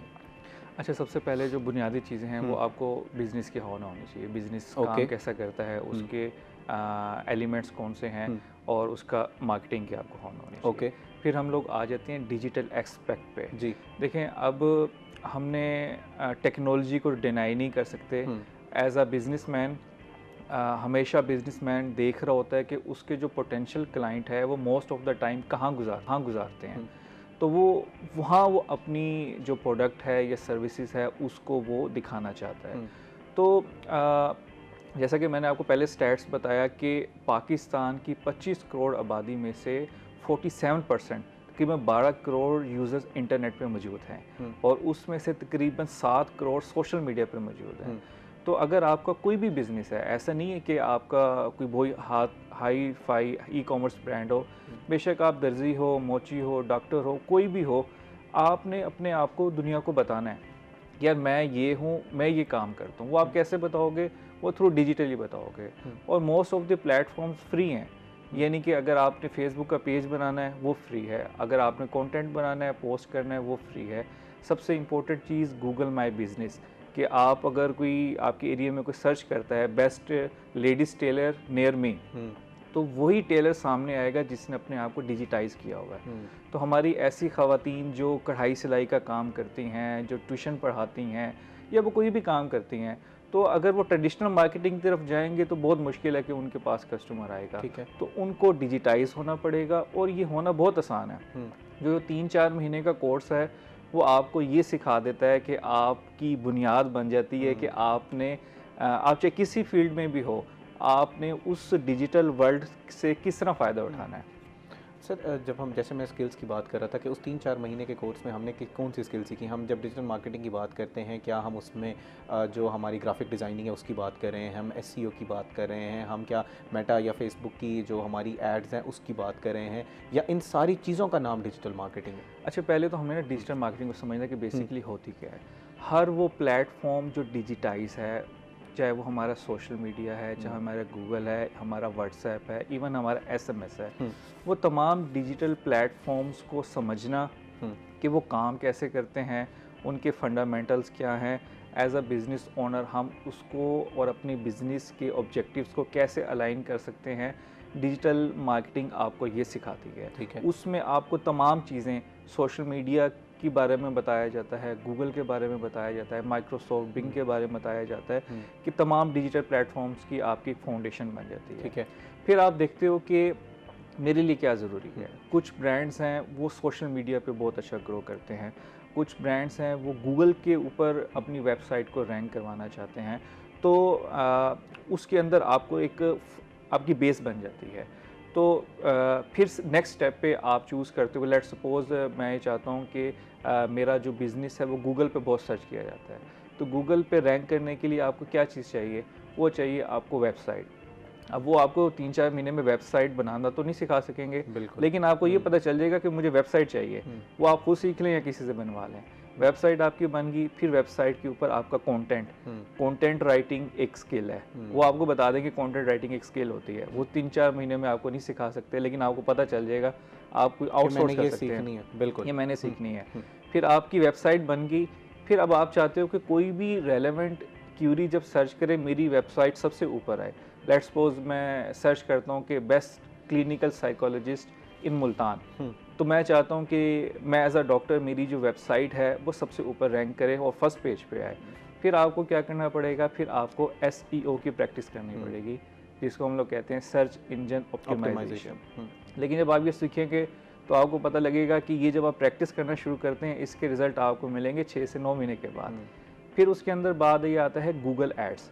गूगल एड्स क्या करता है? वो आपसे स्पेसिफिक अमाउंट चार्ज करता है, जिसे हम कहते हैं PPC, यानी कि आपकी जो ऐड है या जो वेबसाइट है वो आपके टॉप ऑफ द पेज, यानी कि वेबसाइट के ऊपर जब आप कुछ सर्च करते हैं वो आपको एज अ एड्स शो करवा रहा होता है। तो इट्स हाईली चांस कि कोई भी अगर सर्च कर रहा है तो वो आपकी वेबसाइट पे क्लिक करे, वो आपसे परचेज़ कर ले। ओके। तो ऐसे बिजनेसेस जो चाहते हैं कि हम रैपिडली हमारा बिज़नेस ग्रो करें, हम 6 महीने 9 महीने इंतज़ार नहीं कर सकते, तो फिर ये जो एड्स की फील्ड है इसको वो सीखेंगे, चाहे वो खुद सीखें, चाहे सीखने के बाद किसी से आउटसोर्स सर्विसेज ले लें। ओके। ये इन्हीं आउटसोर्स सर्विसेज की तरफ मैं आना चाह रहा हूँ कि एक डिजिटल मार्केटर जो है वो अपने बिजनेसेस के लिए काम भी कर सकता है। अगर उसने अपनी सर्विसेज को देना है किसी के लिए, करामत साबित होना है किसी के लिए, तो उसके लिए फिर क्या प्लेटफॉर्म्स हैं, वो कहाँ वर्क कर सकता है? इंटरनेशनली क्या उसके लिए कुछ अपॉर्चुनिटीज़ मौजूद हैं? अच्छा, सबसे पहले तो आपने अपनी नीश चूज़ करनी है। ओके। लेट्स सपोज मैं डिजिटल मार्केटर हूँ, मुझे तमाम जो उसकी नीशेस हैं उसका एक नॉलेज है। जिस तरह डॉक्टर होता है वो जब MBBS कर रहा होता है उसको तमाम जो आपके ऑर्गन्स हैं उसका पता होता है, बिल्कुल। लेकिन फिर वो स्पेशलाइजेशन करता है। जैसे मैंने अब डिजिटल मार्केटिंग के अंदर स्पेशलाइजेशन की डिजिटल एड्स की। ओके। तो आपने एक फील्ड चूज़ की, और फिर आपने उसकी स्पेशलाइजेशन की। स्पेशलाइजेशन करने के बाद आपने कोशिश करना है कि आप कहीं इंटर्नशिप करें, किसी सीनियर के साथ अटैच होके लाइव प्रोजेक्ट करें। जस्ट आपने थ्योरी पढ़ ली या कोई डेमो प्रोजेक्ट्स कर लिए, वो इट्स नॉट इनफ। जब आप रियल सिनारियोज पे जाते हैं, रियल बिजनेसेस पे जाते हैं, तो आपका पता चलता है कि आटे दाल का क्या भाव है। इन्वेस्टमेंट जो है वो आप पे डिपेंड कर रही है। हाँ जी, बिल्कुल। तो it's not a short game के भाई 3-4 महीने का कोर्स करो तो डॉलर आएंगे, ऐसा नहीं है। आते हैं लेकिन इट टेक्स टाइम। तो आपने इंटर्नशिप करनी है, किसी सीनियर के साथ अटैच होना है, और जब आपको लगे कि आपके पास नॉलेज इतना है या प्रैक्टिकल थ्योरी इतनी है, फिर उसके अब आगे क्लाइंट एक्विजिशन के डिफरेंट मेथड्स हैं। वो क्लाइंट एक्विजिशंस आप लोग एक हम लोग कहते हैं मार्केट प्लेसेस जी। मार्केट प्लेसेस वो प्लेसेस होती हैं जहाँ जो फ्रीलांसर्स हैं वो अपनी सर्विसेज को शोकेस करते हैं। लेट्स सपोज मैं गूगल एड्स की नीश से ताल्लुक़ रखता हूँ, तो मैं उस मार्केट प्लेस पे अपनी सर्विस को डिस्प्ले करूँगा। अपनी पिक्चर लगाऊँगा, अपनी सर्विस का नाम लिखूँगा और साथ लिखूँगा कि click to get my service. Just like कि हम ई कॉमर्स पे कोई प्रोडक्ट परचेज़ करते हैं, सेम ऐसे ही मैं अपनी सर्विस को सेल कर रहा हूँ। एक तो ये तरीका है। फिर दूसरा तरीका है कि आपने अपनी पर्सनल ब्रांडिंग करनी है, आपने कंटेंट क्रिएशन करनी है, आपने लोगों की नज़रों में आना है कि ये फ़लाँ साहब हैं, ये काम करते हैं और उनको इस काम की एक्सपर्टीज़ है। आप जब अपना कंटेंट बनाएंगे, अपने पोर्टफोलियो शेयर करेंगे, केस स्टडीज़ शेयर करेंगे, जो आपके पोटेंशियल क्लाइंट्स हैं या बिजनेसेस हैं वो देख रहे होंगे कि अगर लेट्स सपोज किसी ने क्यूरी सर्च की कि how to promote my clothing brand, तो अगर यूट्यूब पे आपकी वीडियो सामने आ गई कि यूसुफ साहब की वीडियो सामने आ गई जिसमें वो डिस्क्राइब कर रहे हैं कि अगर आपका क्लोथिंग ब्रांड है तो आप उसको A to Z कैसे प्रमोट कर सकते हैं, तो इट्स हाईली चांस कि वो बिज़नेस जो है वो मुझे डायरेक्ट रब्ता करेगा और मैं अपनी सर्विसेज उनको पेश करूँगा। तो there are multiple ways. Client acquisition अपने आप में एक स्किल है। मैं यही समझना चाह रहा था कि जैसे हम बात करते हैं, हमारे यहाँ एक ये अलमिया भी है ना कि अगर किसी ने फ्रीलांसिंग का या कोई डिजिटल मार्केटिंग का कोर्स कर लिया है तो वो क्या समझता है कि अब कल ही मैं बिलियनियर हो जाऊँगा। क्या इस तरह हो जाता है? क्या वाकई ही इस फील्ड में इतना पोटेंशियल है कि आप अपने पाँव पे खड़े हो सकते हैं, अपने आप एक अच्छी जो है वो अपने लिए लाइफस्टाइल जो है वो बना सकते हैं? इस हवाले से ज़रा हमारी जो यंग जनरेशन है उसको बताइएगा। और एक हमारे यहाँ एक ये भी बात चलती है कि हमने स्किल्स की तरफ जाना है या बिजनेसेस की तरफ जाना है या हमने डिग्री करनी है, तो सारी इस बात को ज़रा डिबेट को भी ख़त्म कीजिएगा और एक स्किल्स के डिजिटल मार्केटिंग का स्कोप क्या है बेसिकली वो बताइए। अच्छा, पहले तो ये जो डिजिटल मार्केटिंग है वो एक रियलिटी है, जिससे मैंने पहले आपको स्टार्ट किया कि रियलिटी है। तो जो इसको सीखता है, सही तरीके से सीखता है, प्रैक्टिस करता है, तो इसका बहुत स्कोप है। स्कोप इसका दो तरह का है। एक स्कोप आपका ये है कि आपको पता है कि हमारी जो रुपीज़ है उसकी वैल्यू डॉलर के मुकाबले में काफ़ी कम है। तो जब आप इस तरह की स्किल्स सीख जाते हैं जिसको आप इंटरनेशनली सेल कर सकते हैं, जैसे कुछ हार्ड स्किल्स हैं ना, लेट्स सपोज मुझे कोई स्टिचिंग का काम आता है, इस पे सर मज़ीद भी गुफ्तगू करेंगे, लेकिन नाज़रीन इस वक्त हुआ एक ब्रेक का, हमारे साथ रहिएगा।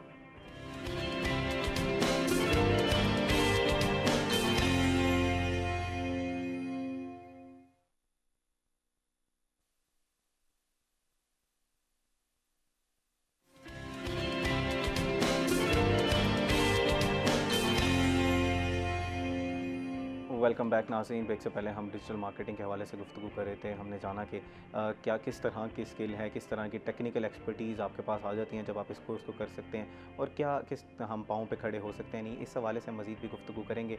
लेकिन हमारे साथ डॉक्टर फातिमा मौजूद है जिनसे हम बड़े अहम मौजू पर गुफ्तगू कर रहे हैं, पेरेंटिंग। बच्चों की तरबियत किस तरह करनी है, वो बच्चा जिसने आगे बड़े होकर माशरे का हिस्सा बनना है, कारआमद शहरी जो है बनना है। हमने बात की आइडियल केस सिनारियो की, लेकिन इसमें यहाँ पर कुछ गलतियाँ जो हैं वो पेरेंटिंग में लामहला तौर पर होती हैं जिसकी वजह से बच्चे की जो है वो उसके ऊपर नेगेटिव इम्पैक्ट पड़ता है। तो मैं चाहूँगा डॉक्टर फातिमा आप उन अवामिल पे भी ज़रा हमारी रोशनी डालें कि जिसकी वजह से बच्चे की पर्सनैलिटी पे जो है वो नेगेटिव ट्रेड्स कुछ पैदा होना शुरू हो जाते हैं।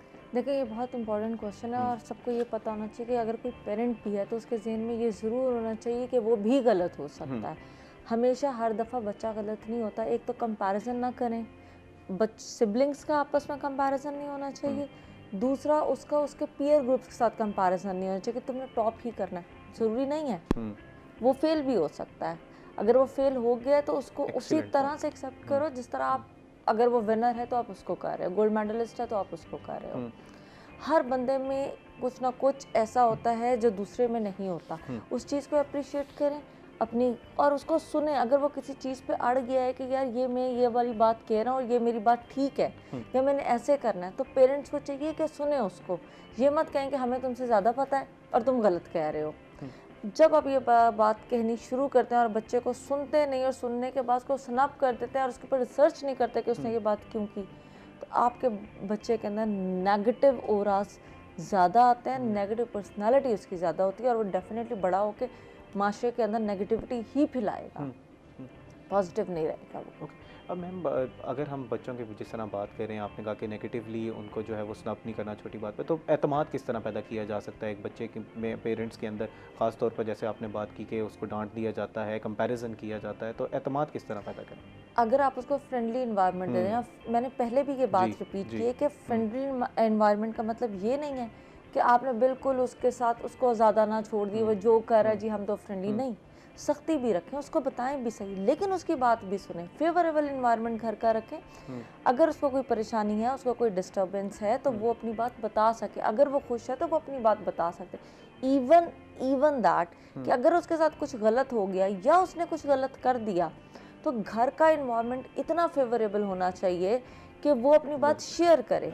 अगर तो वो आपका बच्चा आपके साथ अपनी बात शेयर कर रहा है तो आप समझें कि आप बेस्ट पेरेंटिंग कर रहे हैं। अगर वो शेयर नहीं कर रहा और उसकी वजह से वो लो कॉन्फिडेंस के अंदर जा रहा है और उसकी चीज़ें, उसकी पर्सनालिटी ख़राब हो रही है और वो शाय फील कर रहा है या वो हेजिटेट फील कर रहा है, तो समझे कि आपने कहीं गलती की है। ज़रूरत से ज़्यादा जब हम बच्चे को कंट्रोल करने की कोशिश करते हैं तो क्या वो भी एक नेगेटिव ट्रेट है?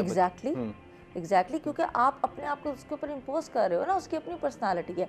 हम यहाँ पे फॉर एग्जांपल 5 लोग हैं, हम 5 लोगों की डिफरेंट पर्सनालिटीज़ है। You have to admit that कि आपका बच्चा भी है लेकिन वो अलग इंडिविजुअल है, सो आप उसको इंडिविजुअली उसको ट्रीट आउट यूसुफ साहब, बिल्कुल हम प्रोग्राम के लास्ट हिस्से में हैं। जिस तरह मैं बात कर रहा था स्कोप की, मैं चाहूँगा आप अपनी बात को कंक्लूड करें और लोगों को ज़रा मोटिवेट भी करें कि वो कुछ स्किल सीखें जो हैं वो कारआमद शहरी बन सकते हैं। ये बहुत ही ज़बरदस्त सवाल है कि मैं देखिए पाकिस्तानी यूथ में ना मायूसी पाई जाती है। अब इंडस्ट्रियलिस्ट के तौर पर हम इतना ज़्यादा ग्रो नहीं कर रहे, तो हम ऐसी स्किल्स सीखें जिनको हम सीख के पॉलिश करके हम इंटरनेशनली उनको सेल कर सकें। तो digital marketing, e commerce, AI, ये ऐसी स्किल्स हैं जिनको सीख के आप फ्रीलांसिंग करके डॉलर्स में अर्निंग कर सकते हैं। बहुत शुक्रिया यूसुफ अयूब साहब, आज प्रोग्राम में तशरीफ़ आफरी का। हमने उम्मीद करते हैं कि नाजरीन को बड़ा आसान अल्फाज में समझाया होगा कि डिजिटल मार्केटिंग क्या है, किस तरह सीखी जा सकती है, कौन कौन से स्किल्स जो हैं वो डिजिटल मार्केटिंग के कोर्स में सीखते हैं और हम एक कारआमद शहरी जो है वो बन सकते हैं। डॉक्टर फातिमा, आपका भी बहुत शुक्रिया, आज आप प्रोग्राम में तशरीफ़ लाई। एक अहम मौजू पर आज हमने गुफ्तगू की कि पेरेंटिंग किस तरह करनी है और जो है वो क्या किरदार जो है वो पेरेंट्स जो है वो अदा कर सकते हैं। नाज़रीन, उम्मीद करते हैं कि आज का प्रोग्राम आपको पसंद आया होगा। इसी के साथ अपने मेज़बान तिहाम आज़म को दीजिए इजाज़त। अल्लाह निगहबान।